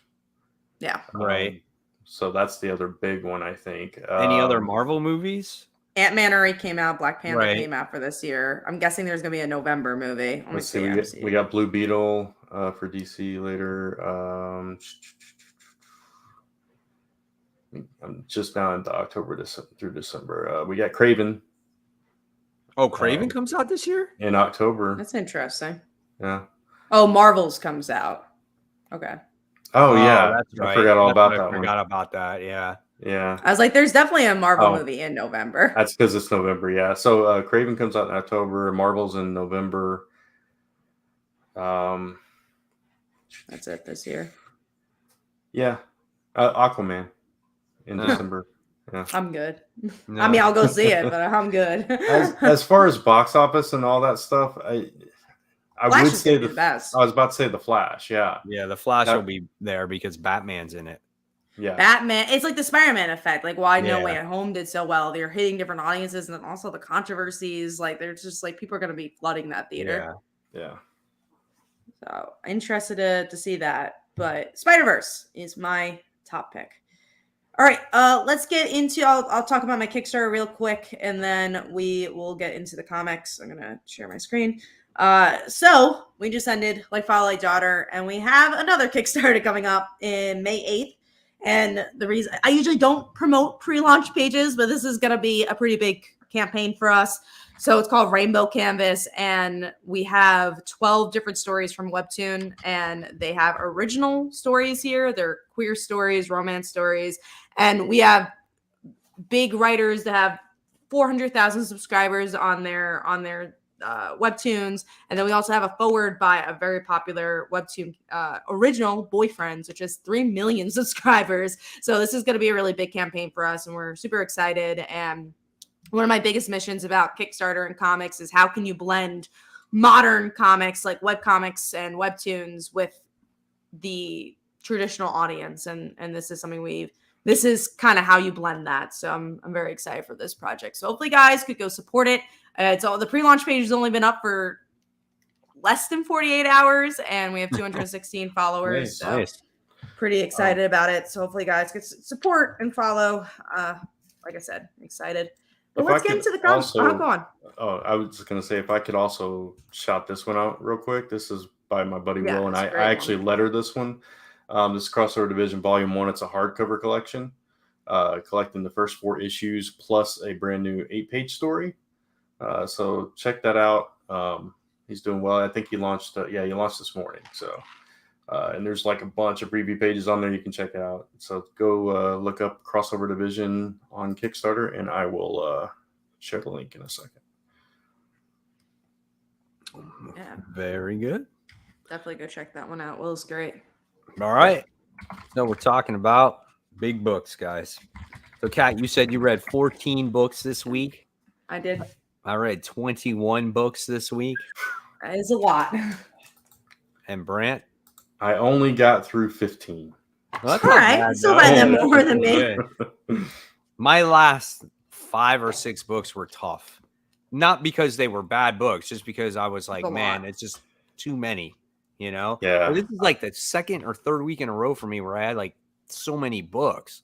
Yeah. Hopefully tomorrow's better for you. I had a couple more. I didn't get the Power Rangers. I saw neither one of you read no one, so I waited on that one as well. Yeah, so. I didn't read that either. I have it, but I didn't read it. Yeah. I did not get the second issue. Although it was really nice that I'm on like Kyle's press thing for his massive book. So he sent like comp copies of that Nice. first issue and he gave like 10 covers, like all the covers that exist for no one. So I thought that was pretty cool. I did not get the second issue. What was I gonna? I was looking at see what 14 freaking books. That's crazy. But yeah, tomorrow I actually added some. I got like Invincible Iron Man tomorrow because I'm like, oh, Emma's coming too. As a comic. I should probably pick that up. And there's another random one I got. Pretty good. It's not a bad book. I didn't love the first issue, so I'm curious to see where it goes. I'm also getting Vanish again. I thought I was going to drop that. I'm like, I'm not getting that many books. I guess I'll pick up Vanish, but I'll get it digitally, so I don't feel like, I don't want to say forced to get it, but I'll be like, all right, I'm reading it, but I don't have to have the physical issue for it. Can't wait for Vanish, man. Yeah, I love Vanish. All right, here we go. Let's get started. Oh, real quick. I haven't disliked any of the MC movies in phase 4 or 5. Some of the shows are meh, but I enjoy it all for the most part. The last really good Marvel show, in my opinion, I feel like for me that I really truly enjoyed was Hawkeye. I did like Hawkeye a lot. Yeah. So the only one I loved was WandaVision. Yeah, WandaVision I really loved because it was the first show and it was really good. good. It was something completely different. Hawkeye might be the last one that I actually finished the whole thing. Me too. That was where I stopped. Too many shows. Yeah. Okay. Now we'll go. Amazing Spider-Man, issue 24. Listen, it's fine. two pages of that book was good in my opinion, right? When he The last Paul, two. and then he sees the kids and he's like, what the hell? And then Mary Jane is like, Peter, that's my family. And I'm like, damn. I'm like, I feel so bad for Peter right now because he worked so hard to get back to Mary Jane, and all of a sudden he sees this. I mean, that's just a gut punch right there. I think the thing that was really hard about this issue is that when you're reading it, I actually kind of had a fun time with it. I'm like, all right, cool. Like there's some action. There's some good moments with him with the Fantastic Four. And then the last part, you're like, oh, you're shocked. But then when you dig a little deeper, you're like, oh, but nothing actually happens because it's all information that we know. Yeah. And at the end, like, we know this is a fact. So it's a hard issue to read in that regard. It's like, oh, man, it's the same thing. It's a filler story to kind of drag it out a little bit more, right? But again, it's just you can't help but feel for Peter there. So Yeah, exactly. That's like you said, Kat. It was like I was fine reading it. I didn't hate it or anything, and seeing him and Norman and that whole thing. But there wasn't a whole lot of meat to it until that very end. So I agree with you guys 100% on that. But next issue, here we go. 25-26. Looking forward to it. All right. Here we go. Superboy, The Man of Tomorrow, issue 1. I can honestly tell you guys that I actually enjoyed this comic book. I was pleasantly surprised. I had no expectations for this. And not that this was the greatest comic book that I ever read, but it had just a nice tone where you felt bad for him, where he just feels like he's in the way and he wants his own metropolis to defend, and he goes and he comes across the Destroyers? Is that what they are? The Dominators. The Dominators, yeah. And now they want his DNA so they can clone him. And there was a lot of action. I thought the artwork was pretty good. This was definitely a fun book for me. I will definitely be picking up this second issue. I liked the beginning a lot, where, like you said, you felt for him and you're like, man, it sucks that he's not wanted anymore and how his life has changed. But then when he got to space, I'm like, oh man, So this is what the book's actually That's about. a really good book for the people go to space. Once they go to space, that's it. It's over. Yeah, I did not like that. I like the idea that he's like, oh, if I don't have a place on Earth, let me go here. But I don't know how to feel where it's gonna go. But I thought it was a good first issue. I just don't know if it has promise as a series. Yeah, that gave me a little pause at first too. I was hoping that he would just find his own metropolis kind of thing. But like you, Mike, I thought it was a fun story, and there was a lot of nostalgia for me, and I did feel for Connor a lot. Trying to find his place in the world. And, that's a very relatable kind of dilemma that we all face at one point in time. So, yeah, I thought it was good and I enjoyed it quite a bit. But I do agree with you, Kat. It's like, why couldn't he find just like his own Bloodhaven or whatever, But you do make a good point. It is a very relatable comic book because as he is a boy growing up, trying to fit into the world, that's just like you and I starting a new job. You're trying to fit in, or you're becoming an adult and you're trying to fit into the world. So, and that's what he's trying to discover. So I appreciated that. But I agree with Kat though too. Like it's like good first issue, but where's it going to go from that point? So, but we'll see. I'm going to still keep those expectations low. All right, so now we'll move on to Rogue Sun issue 12. Solid ending to a first story, not to the first story arc, second story arc. And there's a lot of things that happened in this particular issue. Spoilers, guys, just to let you know, in case you read it. One of the kids that he bullied in school, or kind of was his friend or whatnot, like wound up getting killed in the issue. I knew that guy that was giving him advice was no good, and he winds up switching. I guess it was kind of like the Firestorm effect, right? Like, the guy basically took over his body. Yeah, exactly. So that happened in it, and now he can't do anything. And then we just get to see the father-son evil duo come into this comic book too. Just a lot of good moments in this comic book, and I enjoy it a lot. It's a fun read. Yeah. Oh, go ahead, Kat. No, you go, Brad. Okay. I was just gonna say, it's like all the lead up to this confrontation.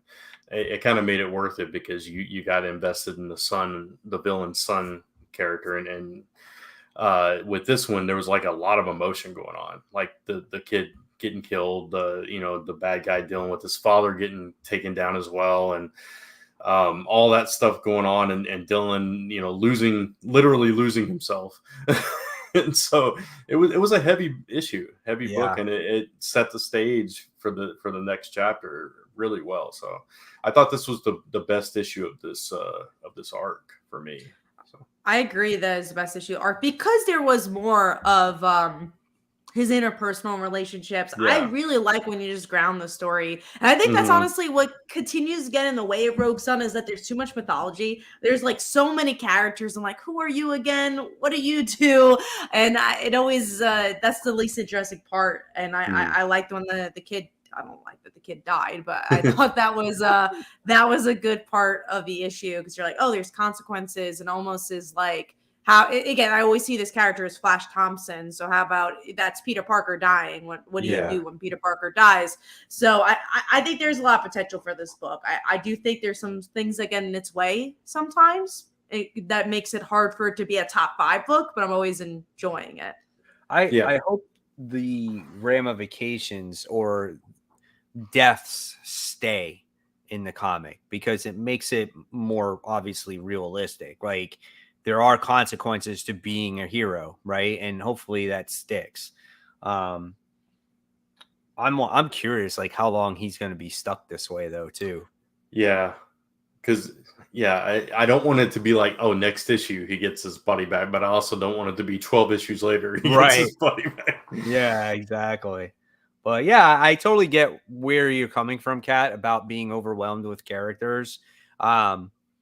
I kind of feel the same way when I read it too. But the more I read it, the more familiar I'm starting to get with these characters. Yeah. It's there's a balance issue with that, with Mhm. balancing it with the grounded aspects and the mythology, like you say, Kat. So hopefully it levels out at some point. Yeah. All right. So then let's go to top 5 or number 5. So Brant, I'll start with you. What was your number 5? I just put these together real quick. I'll go with Hallows Eve. I'm really actually enjoying this book. I am I too. think it's a fun book. I'm getting more out of Janine's character in this book than I've ever gotten out of her character anywhere. Which is probably not saying much, but No, but I like the fact that there's a redeemable quality about her, that she's not just going out there, which is what I was afraid of. She's not just going out there and being like, oh, well, Ben's bad, so I'm going to be a jerk too, and just be a, like we saw in the event. Mhm. This is more like she's trying to figure out what's going on with her life now. And you get little hints about Ben in this issue, but and you can kind of see that she's conflicted and doesn't know how to feel about that whole situation. And there's references to Beyond in this that's kind of getting tied in here. And yeah, I just like that it's her journey, and she's just trying to figure this whole thing out and try not to be a villain necessarily. Right. She's trying to do the right thing by helping the guy that she accidentally infected, made him a werewolf. Right. And you mentioned Beyond, so you got Maxine Danger that's in here trying to find out, who the werewolf was, and she finds out that it is Janine.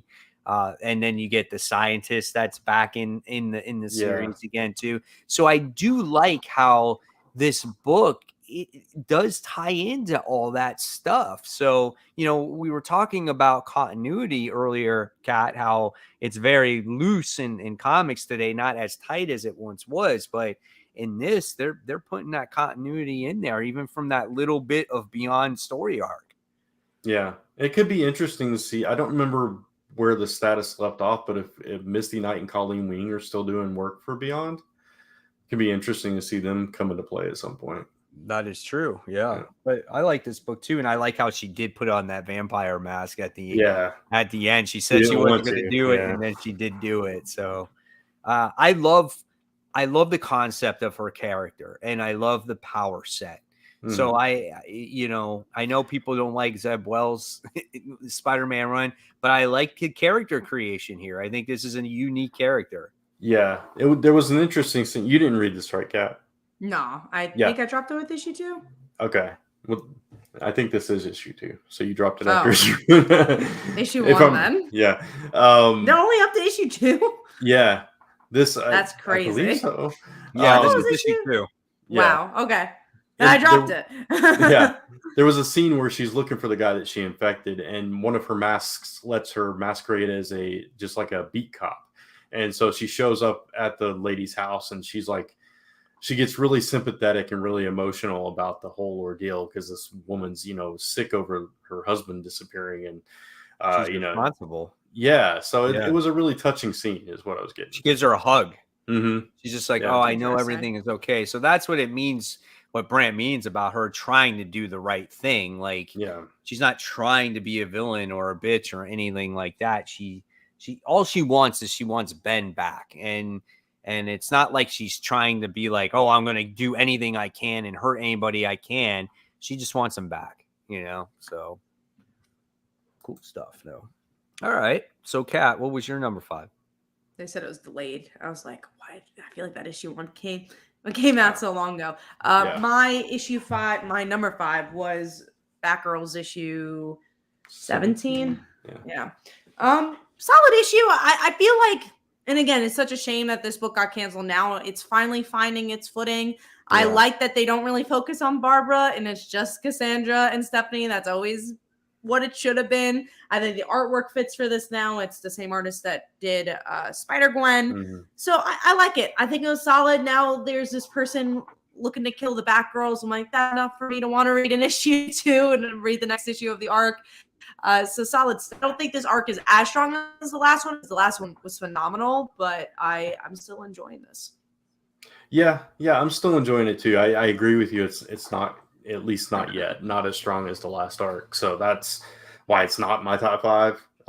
But it is a really good book, and I'm so bummed that, like you said, it finally finds its footing, finds its pace, and now it's canceled. There's a part of me that wishes it rebooted or something, because then I feel like more people would have given it a try. Like me and you, the reason we know it got better is because we stuck along with it. But a lot of people dropped it after 1 or 2 issues and like, I don't like Batgirls. And it kind of sucks that last arc wasn't like a mini series or something, because I think a lot more people would have been interested and would have read it. Right. Yeah, you got to hit people quick these days, you know? All right. So my number 5, guys, let me tell you, you'll be shocked at this. It's She-Hulk. Oh, wow. I am shocked by that. I am shocked too. I like this issue a lot more. I actually liked the backup story. Love the backup story. A lot better than the main story. And all those things that I've been talking about, interacting with characters, stuff like that, that's what I'm talking about. That's what I've wanted in the She-Hulk book. And they finally hit that in that backup story with the whole book club situation. Yeah. That is what I've been waiting for. And that's what I want more of this comic book to have. Right. And then in the main story, we have her battling this guy once again for the second time already because he steals something. Not much different from the last issue. Right. So I was a little bit disappointed by that. But again, I feel like she's going to have a relationship with this guy, man, because he's flirting with her and stuff like that. And I know, I feel I love triangle. I see that coming on, right? And then Jack of Hearts is going to get angry. But again, that backup story, book club, having all the characters come over, Volcano is coming over. They all got lit up with their powers. Yeah, I love that scene. You know, and then even Captain America at the end comes and goes, Jen, I need you. But the coolest thing is that Janet comes over and she hands over the apartment to Jen. And she's like, man, that just means the world to me. That is the book that I've been waiting for. That. So if you guys understand what I've been waiting for all this time, it's that story right there. Yeah. I like that story a lot. I thought that was a lot of fun. That was like Rainbow at her best. And I agree. I kind of wish that was the main story, because I'm like, oh, this is really interesting. I liked all the dynamics there. Yeah, I don't mind. I didn't mind the main story either, but I agree it was very similar to last issue, and we need a little bit more progression with that. But I do like introducing this love triangle thing going on. But I agree. The book club story was so much fun, and like inviting a villain to the, like you said, Mike, into the mix, and them getting all, and also that none of them read the book. I love that. They never got to the end of it. And they were talking about that, what, the 5 rings type of story or something like that. And they're like, spoilers. Yeah, so good stuff. Yeah, definitely some good stuff. And I hope we get more of that. I pray for that. So, all right. So let's move on now. We're going to talk about Superman issue 3. So weird story a little bit, right? Like Superman becomes like parasite because all the micro parasite creatures are inside of him, and they use the Superman logo to attract them all, and they wind up capturing them at the end of the day. And Superman takes the offer from Lex that it's going to be this Super Corp now. Interesting. I don't know what to expect going forward with this, but I am on board. I love the art, and I did like the idea that we saw Parasite in a different way because we had like the multiple parasites. Yeah. But I definitely like the ending the most because of the whole Lex Luthor stuff, and that's super interesting to me. I do think this is the weakest so far of the series, but the series has been really good. Yeah, I agree with that too. And those first 2 issues I really enjoyed. This one was like, okay, but it was a fine ending to that little parasite deal, and like you said, like you both said, the thing with Lex at the end and kind of setting the stage for what this book is actually going to be about is, yeah, that was pretty cool. And so I'm really excited about what it could be going forward. We'll see. Okay, so now we're going to talk about Man, good stuff, boy. This, Punisher how can issue. anyone dislike this book? I I don't get don't it. know. Like this is like an indie book. It's so freaking good. And I will say I think the reason people dislike it is that it's not a Punisher book. It is really a Maria. Maria book, but that is Yeah. what makes this work. I loved her in this whole issue where you Mhm. see that she's gonna break up with him. The lead up, the build up of this series has been It was fantastic. How she that day. Oh, Yes, and how she controls her narrative because in the end you yeah. find out like yeah, she's tired of following in Punisher's footsteps. Like this is my story now, a character that literally you could talk about Gwen Stacy all you want, but at least she had a little story to talk about herself. Maria had nothing to say, and she's like, "You used my name and my kid's name to do this? That's Yeah. Yeah. That was shitty." so And it's powerful. just Yeah. Then yeah, she it's shoots such a him. well-written book. Yeah, it's so good. It's one of Marvel, honestly, like next to like Immortal Hulk. It's some of Marvel's best stuff they've put out in years, in my opinion. But it's like you said, Kat. It's you thought it was a Punisher story, but slowly it led more and more and more to Maria, and you got vested in her character, and you wanted to see what was going on to her, and the build up to that character is absolutely amazing. You got to give him so much credit for giving a character that has been dead the entire time, right, in the Punisher series, and making her a significant character in this comic book. It's brilliant. It's absolutely brilliant. And I've enjoyed this series so much. I loved every single page of this comic book, man. And just the lead up until the point of when she died. Like that's what this entire story led up to. So good. Yeah. It just being that day, the fateful day of the park, the day that she finally decided, we're done. That was just, it was like, oh man, that is Right? so poetic, in a tragic way. It's just, yeah, this book She is so good. literally she Yeah, couldn't even quite get the word out of her mouth before that whole thing went down. right. And just like her journey through this, like her character art, like you were talking about, is just, seeing her go from, you know, not knowing anything, not remembering anything, to piecing it all together and having getting all these flashbacks of what actually happened between the two of them and what their relationship actually was like that you've never seen before was just, oh man, it's just such a good series. Can you imagine her seeing all that stuff? Yeah. Oh man. Yeah. I mean, just because she's always had flashbacks of things, like you Yeah. said, right? And then she goes, I need to go to the library and I need to see. And she sees everything that he's done over the years. Like, oh And my gosh. yeah, even though she knew like back then, before he was the Punisher, that he was, kind of doing Wasn't as stuff bad. like that. But yeah, Right. she had never like seen it except for, a few bar fights and stuff like that. But she hadn't seen that. Right. And to really see him for who he actually is. And it's like, oh man, talk about sensory overload. And I want to make an example because I think a lot of people, we've seen in the comments before where people are like, this character is irredeemable. They're always going to be a bad character no matter what. Like Paul, let's give Paul as an example.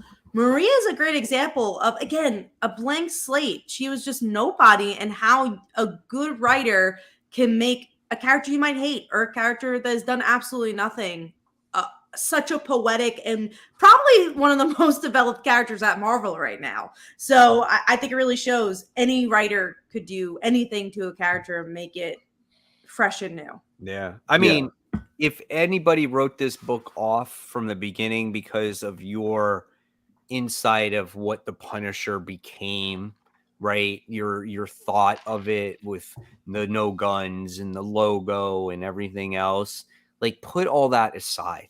Just put it aside. When the trade comes out in this, please read it because it is very well written. When you look at this, and unfortunately, he did write Avengers, which I think was not his best writing at all. This is like night and day to that. This is a brilliant read. I love this book. But that kind of shows go on. Sorry. I just wanted to highlight this real quick. Turning Punisher into a villain. Punisher was never a hero, though. Punisher was somebody that went out and committed murder, in his own twisted version of justice. And he's still doing the same exact thing. He's killing bad people as this Fist of the Beast or whatever. So he's not really changed. He's just powered now. And going back to the Avengers comment and the Punisher comment, I think the reason why Jason Aaron's able to do something like this with a book like this is because Punisher's not, he's a big enough character that can make an impact, but not a big enough character that editorial is going to be like, well, you can't do that to the Punisher. Because Avengers, there's, I'm sure, such hard editorial when it comes to that. But with Punisher, you could tell they're just like, do what you want. And you look at characters like Immortal Hulk, you look at characters like Venom, they're just big enough to make an impact, but small enough that you could do whatever you want with them. Yeah. Yeah. So fun read, man. So curious to see what's going to happen in this final issue, though. If he's even going to survive, honestly. Who knows? Who knows? You know what's going to happen? The High Priestess is going to step in, and she's going to wind up doing something. Yeah, maybe. Another thing, we talked a lot about Maria, but I didn't want to talk about the confrontation between Punisher and Cap, because this is somebody that he's looked up to and respected his entire life, right? And seeing him like, nah, not even you, Cap. It's like, okay, now it would seem like, everything he's done, up to this point would be one step too far, but then seeing that, it's like, okay, now he's really over the edge. So yeah, he's like completely possessed basically at this point. All right, so at least we all like that. I'm probably feeling like that's mostly everyone's number one. So all right, so where are we at here? 4, I believe. 4. All right, so let's go on to Kat. What was your number 4?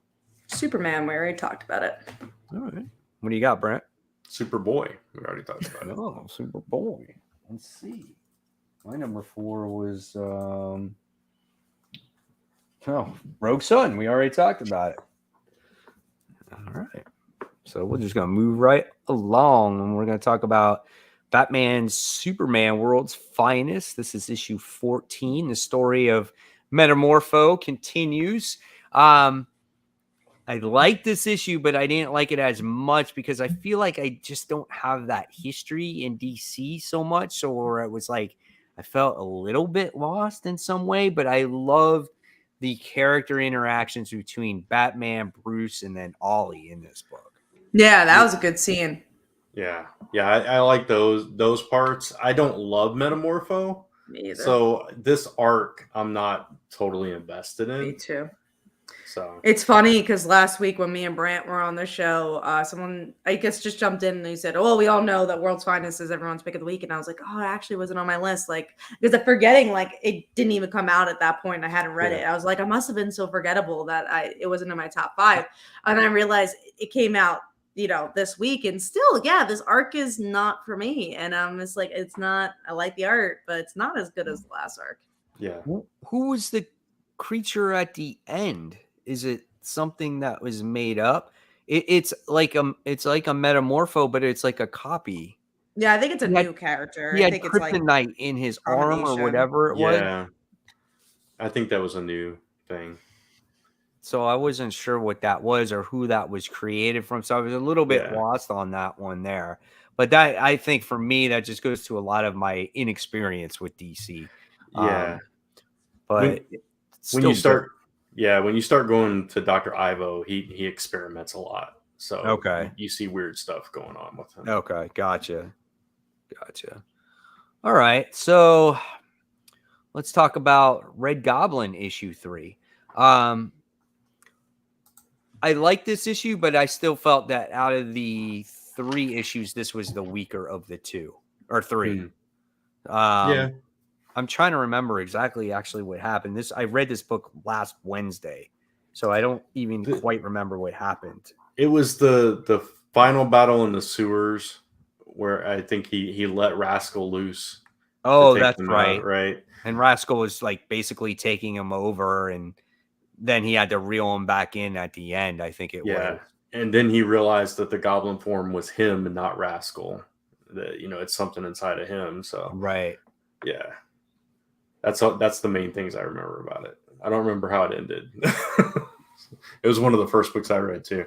Right. Yeah, exactly. So I don't know. I'll have to look back on it. I know it'll trigger my memory there. But it wasn't like so memorable where I was like, oh yeah, this is great, because I would have remembered, Yeah. It was basically him coming to terms with, okay, Rascal, we can do this. Basically, right? Okay, so now let's move on to our number 3. So what do you got this time, Kat? Power Rangers issue 107. Yeah, I like this issue. I like the back and forth between the characters. I think this book does such a great job at giving action while also giving character moments, which I think is a hard balance. And in the end, spoiler alert for Brant, but Lord Draken returns. Or like, all right, things are gonna start getting heated up a little bit. So I like it. I think it's such a well written book. Yeah, it's been good. I'll definitely read it. I just ran out of time this week. Yeah, no, this is a issue. Honestly, it makes sense if you didn't have a lot of time. Only 2 of us read it, so right. Yeah, exactly. All right, and then what do we got for Brant? Rogue Sun. So we already talked about it. Just keeps going down the list here. All right, and then here we go. Oh, yeah. Okay. No, what happened? Nothing. I thought I forgot you hadn't done your 3. I was talking about the next book we're going to talk about. But yeah, go ahead. Number 3 for me was actually Terror War issue 1. Okay. Yeah, I actually liked this book. It was really a lot of fun. It was like a hybrid between, for me, like almost like X-Men and Something is Killing the Children. Like the main character, he reminded me of Bishop.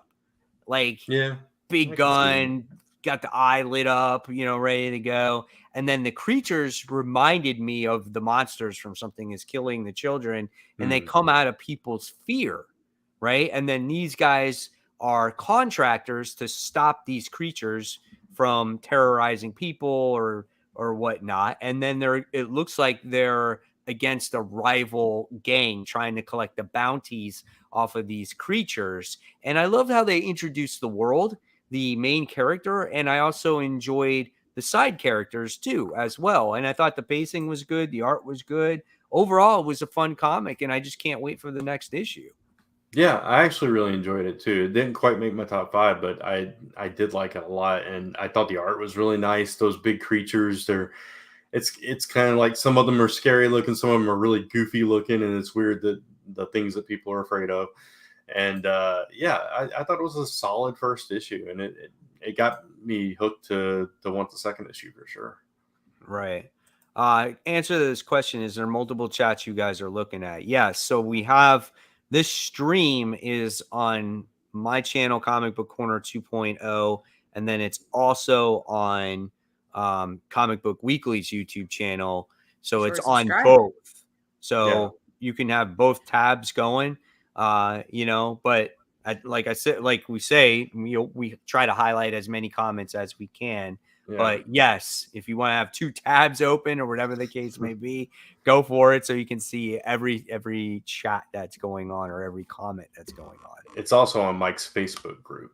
So it's also there too. Yep, exactly. Check out all the video streams. Yeah. All right. So cool. I'm glad you liked it though. I'm glad you liked that the issue.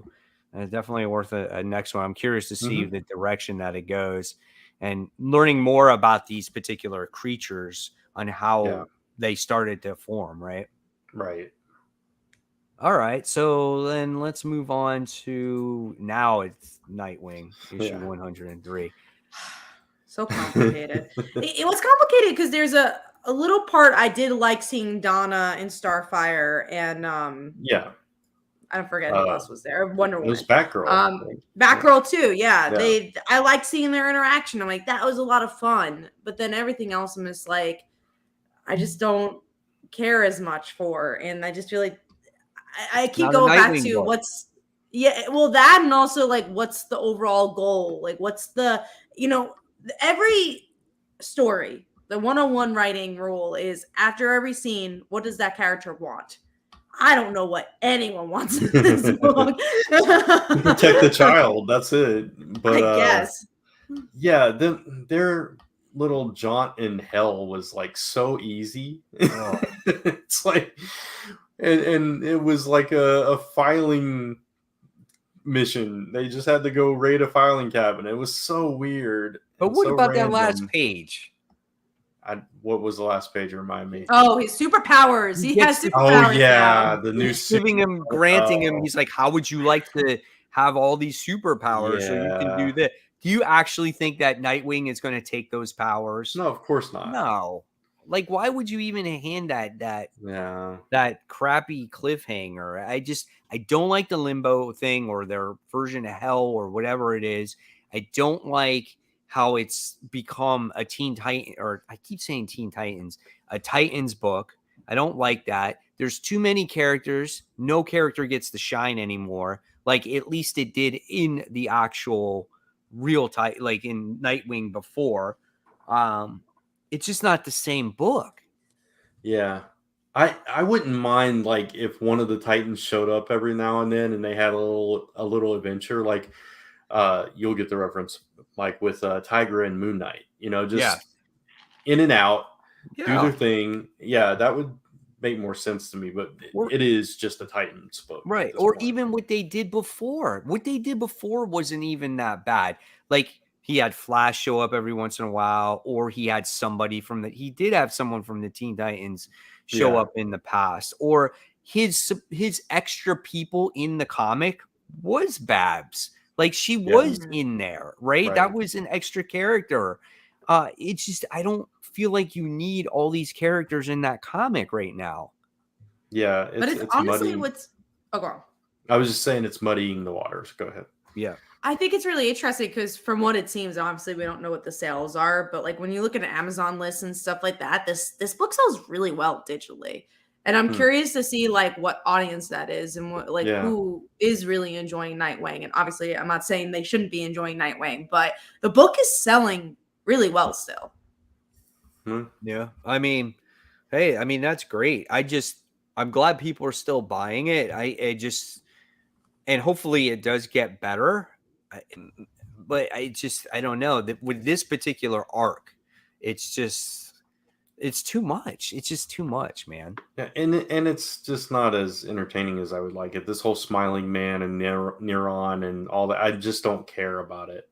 Yeah, I think that's part of my problem with this arc. I agree. I can definitely agree with that. All right. Hellcat issue 2. So I gave the second issue a try, and I just came to be. It's not that I dislike the character or I feel like it's just a story that's just not for me. You know what I'm saying? I can't seem to get attached to this story for some weird reason. I thought I would like it more than I did, even with Sleepwalker in there. But I don't know, man. I just can't get into this one. No, I mean, that's fair. I actually really like this book. So, I think maybe the first issue was a little bit stronger for me, but is Cat frozen? Yeah, she's frozen. Okay. Her internet went out. Okay. Yeah, I think the first issue was stronger, but at the same time, I really do like this story. I like this take on Patsy. I like the interspersing with the flashbacks and the murder mystery aspect of it. And Sleepwalker, I want to see more from him because I love Sleepwalker from back in the day, so I definitely want to see more from him. But I think we're starting to get him coming into play a little bit more. So I don't know. There's just something about it that's got me. I'm actually excited to read this one. That's good. I'm glad you like it. I just, for some reason, I can't get into it, you know? And even though I know who Sleepwalker is, it's just weird how he just came out of nowhere and he's in this book and they make you feel like, oh, Sleepwalker's been around forever, you know? And it's just like, I feel like there needed to be a better introduction to him. I don't know, but there's just something off. I do like the kind of like that horror tone that it has, like the colors of it. I like how it's drawn, but there's just something about it that I'm just not connecting with it. Yeah, I mean, that's understandable. It happens, So I kind of felt like you'd probably be like that after the first issue, and you didn't love it, and Right. Kat and I were like raving about it, and I'm like, Yeah, okay, yeah. yeah, we'll see what Mike thinks going forward. But I did Um, decide to try it again. So okay, yeah, I it's just I don't know, it's something different, and I really do like the character a lot, and I like seeing a more serious take on her past because a lot of the times we see her and it's the past stuff with her comic strip and all that stuff is kind of comical, mm-hmm. more lighthearted, and I like Mm-hmm. seeing it a little bit more A little serious. darker. Yeah, Yeah, yeah. exactly. Tevi has a question right here, and he says, Nightwing's so boring right now. It ain't even funny, but just sad. And then he Yeah, says, what happened to Heartless? Well, if we knew, maybe we would tell you, but we definitely don't know. Just as clueless as you are. yeah, it's such So, a random book. It's and kind then of disappointing. Yeah, getting ready to drop Nightwing. So that's sad. And I know Ken here is a huge Batman fan, like huge. yeah, And for him to drop a title like say like a Nightwing that sucks, I yeah. hate to see that. I love Nightwing, and I want to love this book so much. I'm not quite ready to drop it yet, but man, if it continues this way, who knows? Yeah. All right. Well, let's move forward now to number 2. What do you got on your number 2? Mine actually was Hellcat. So, Oh, okay. Gotcha. My number 2 is Gunslinger Spawn issue 19. okay. It just continues to deliver. Like it's just artistically, it is a masterpiece. I mean, when you look at the artwork on these pages, it is just insane. Like, Brett Booth is just I just got to show you, Brent, because I know you'll appreciate some of the art in here. But I mean, here is like Oh yeah. like this angel character, and then we're gonna get to see like there's Spawn right there. I think you're right that could be his best work. I mean, he is It just looks going really all good. out. Yeah. Like this is him in this, like he's got this Gatling gun right there. Yeah, that's really nice. I mean, it just pops, just Yeah. so pops. Like look at that stuff. So everything just is just so beautiful. Here's something. Here's one of the best right here. I'll do 2 more panels. So we got this one right here. Yeah. Right. So that's really nice how he's on the side. And then look at the colors on this one right here. Oh yeah. I mean, it's gorgeous. Yeah. It So really is. nice. My internet went out, so hold on. Glad problem. you're back. So real quick, I'm finishing talking about Gunslinger, and then we'll have you get back to Hellcat. Hellcat, sure. You're not in my AirPods, but hopefully you guys don't hear any background noise. No. So Gunslinger, they did like a Freaky Friday type of situation. You had Spawn and Gunslinger swap places because one is more powerful than the other. And these angels, they thought that they like completely defeated Gunslinger Spawn. But again, he was like Spawn. And they did this battle. They teamed up. They defeated all these guys. And it was just like a bloodbath through the entire issue. Just really good issue overall. I'm not going to go into it too much, but it continues to deliver. And, obviously I decided that I'm not going to read every Spawn book, just the one that I really enjoy the most. And it's this one by far. So as long as Brett Booth is on the artwork, I will always probably read that book. Cool. I'm glad you're enjoying it. Thank you. So go back to, we're going to give your opinion on Hellcat, Kat. I love this book, so I'm so shocked that you dislike it. I feel like it's such a good, almost indie book. I love that she is both the suspect and the detective all at the same time. I think it really treasures her past, but also doing something new with the character. I just think it's such a wonderful series. The artwork at times could be a little stronger, but I love this book. I think it's wonderful. Yeah, so that's basically what Brant said too. He's doing something different with the character. And when I told Brant, it's not like I hate the character or I think that it's bad writing or anything like that. I just feel like I just can't connect with the story. you know? And I don't know what it is, but there's a disconnect, and I don't know, for some reason I just can't get into it. So like a Red Goblin situation for me, where it's like, oh, I know it's not a bad book, but it's not for me. Yeah. You know, and I like the tone. I like the color style. It makes you feel like you're in a mystery. So I like that aspect of it. It was also my number 2, Kat. Mine too. So there you nice. go. Oh, that's cool. Question, Mike, what do you think about Gunslinger changing his face at the end of issue 19? I thought it was kind of cool because it gives him his own distinctive feel now. He doesn't look exactly like, you know, Spawn himself. You could always tell the two apart because of the hat, but now he makes himself actually look even more like a kind of like a gunslinger, I thought. So I thought that was kind of cool. So let's see. All right, so now we're going to go on to, we did number 2s, right? That was my number 2. Gunslinger. So we all did that. So now let's talk about Flash War. That's over. Let's talk about Flash issue 797. I didn't love this issue. Of course you did. As soon as I saw the Super Sons, I was like, I hate the Super Sons. I hate stories about, I don't hate stories about little kids, but most of the time when it's like this, where it's just like cute kids trying to be cute kids, it's never my thing. I just have no heart in that regard. But yeah, it's fillerish. It just wasn't for me. It's so funny. I literally like flipped the page and I was like, oh, Super Sons. Cat's gonna hate this book. No, I definitely did not. And also, where does it fit in the grand scheme if the Super Sons are here? Yeah, This took place after, because I feel like it said it on here. Yeah, it takes place after the 2022 annual. Right, it did. So it's going to be a disconnect, and I was disappointed because I couldn't get into this issue myself either because I felt completely lost after reading this.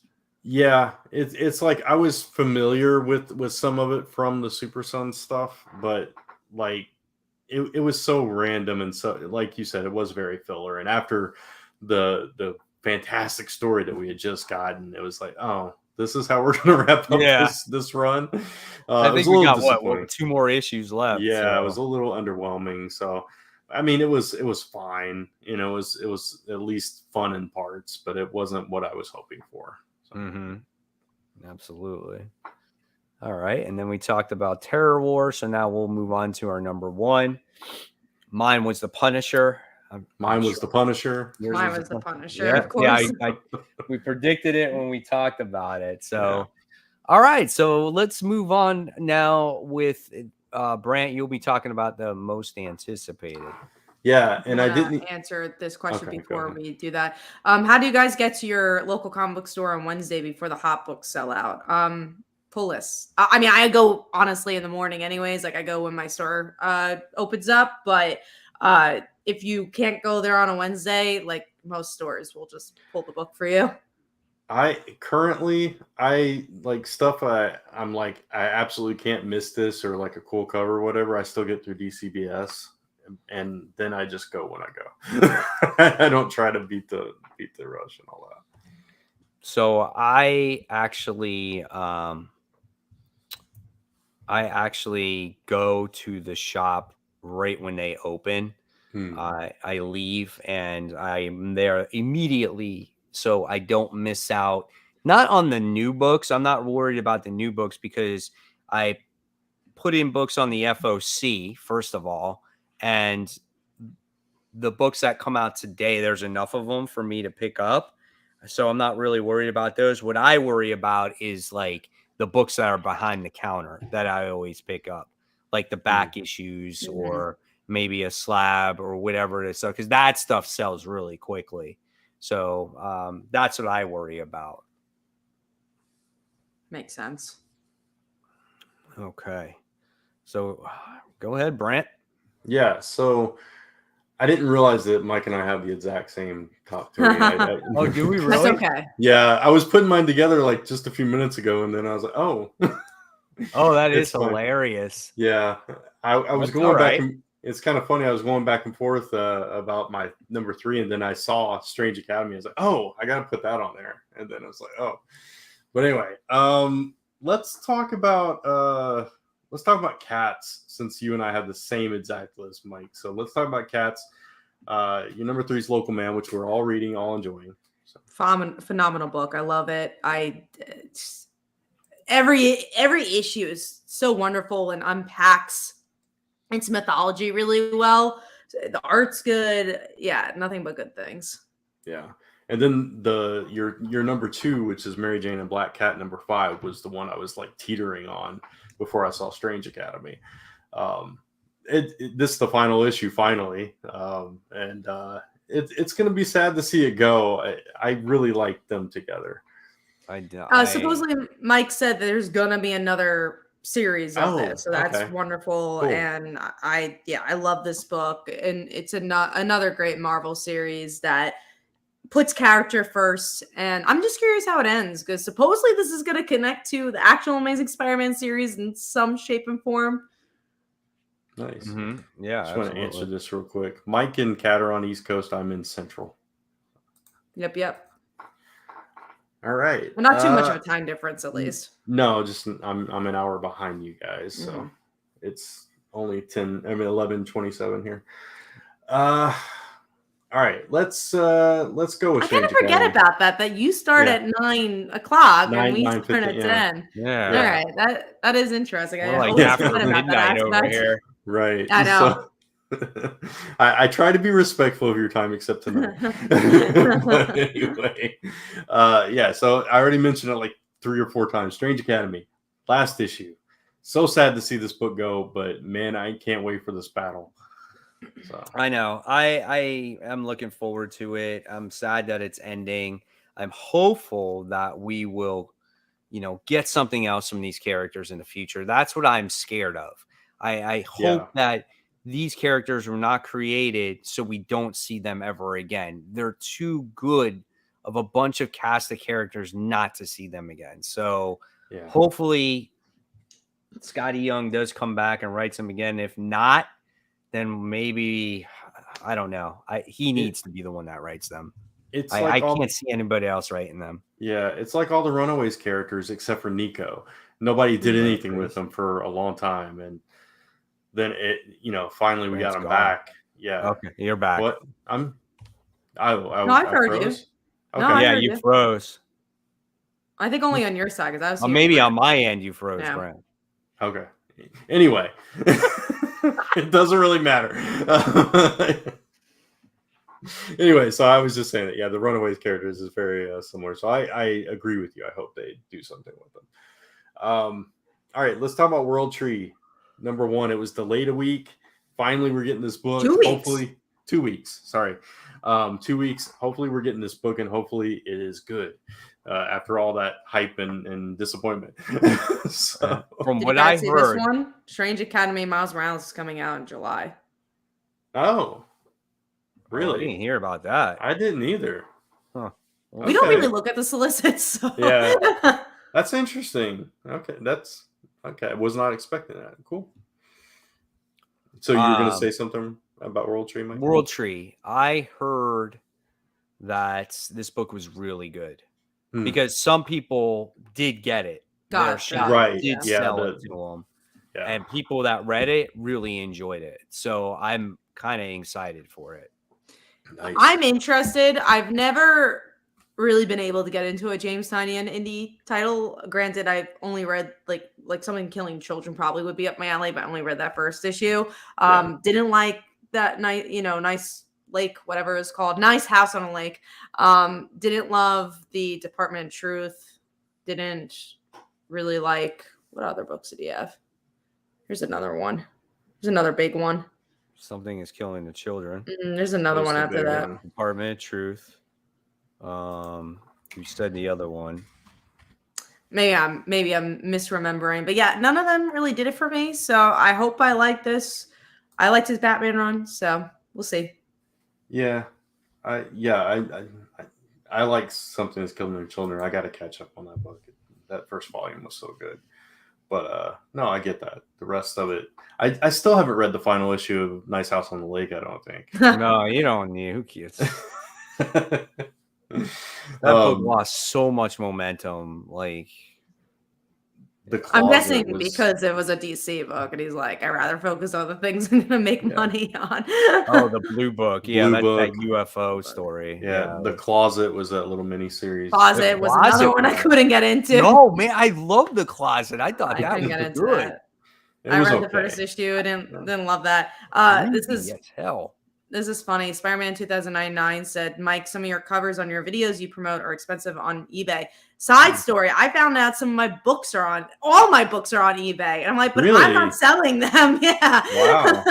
Every single one of my books, there's like, oh, here's like Fall Like Daughter. There's like some slice of lifes on there. I'm like, damn, I That's guess I made funny. it because I did Yeah. not know that. I have seen that there's like a Kickstarter aftermarket. I've heard that. I haven't gone and looked. Who but I've knew heard of about it? Yeah. But I mean, so we should take strange. advantage of it. Yeah. It's interesting that like other people are taking advantage of it. Yeah. I'm gonna have to go see if my stuff's probably not up there. I'm not big enough, but Just a comment no on cat. just a comment on Spider-Man 2099s. When I do my top 10 comic book covers of the week, I don't do it for say to promote the cover for people to buy. It's just I just do it because it's my top It 10 is. favorite comic book covers that I like to look at, that I think that are cool. I'm not really promoting them. And so you vote on your favorite one, which one you like.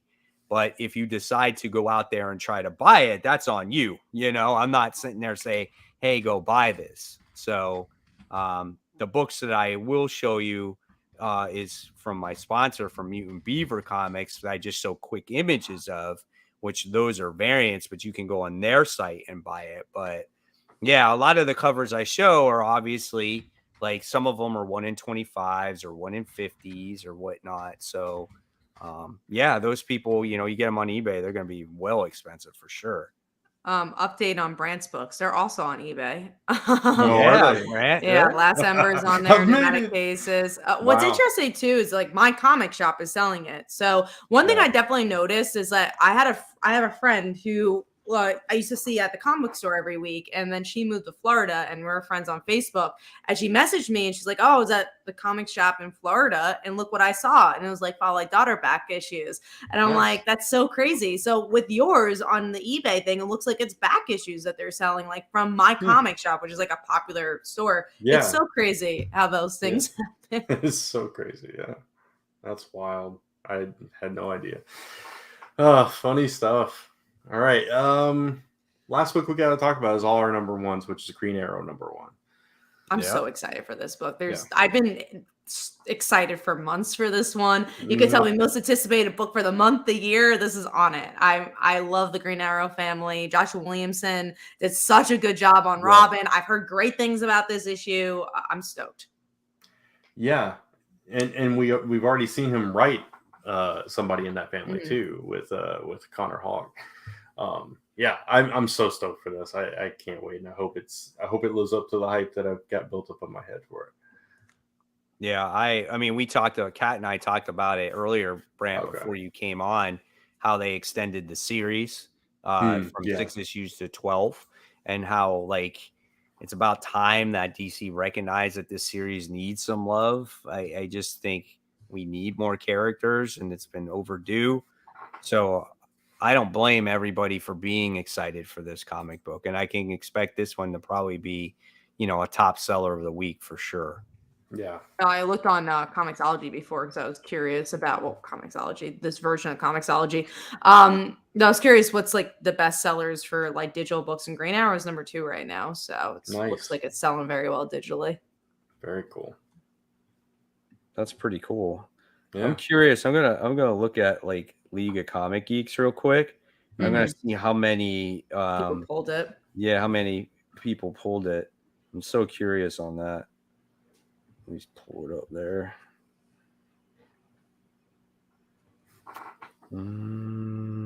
Like, what are the big books that are being pulled? Yeah. Let's see. Yeah, I forgot it technically came out today. Yeah. So I know. So here it's on here. I mean, granted, it's just a superficial number because it's just a poll that people say they're going to buy it. which is 2,854 copies.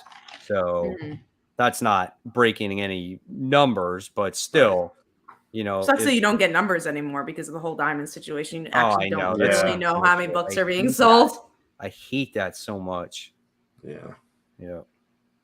So, but that's it, right? Are we done? That's Yeah. it. All right. So thank you guys. We went over 2 hours today. We had some great conversation though. Talked about all the wonderful books that are coming out. We talked about books that came out.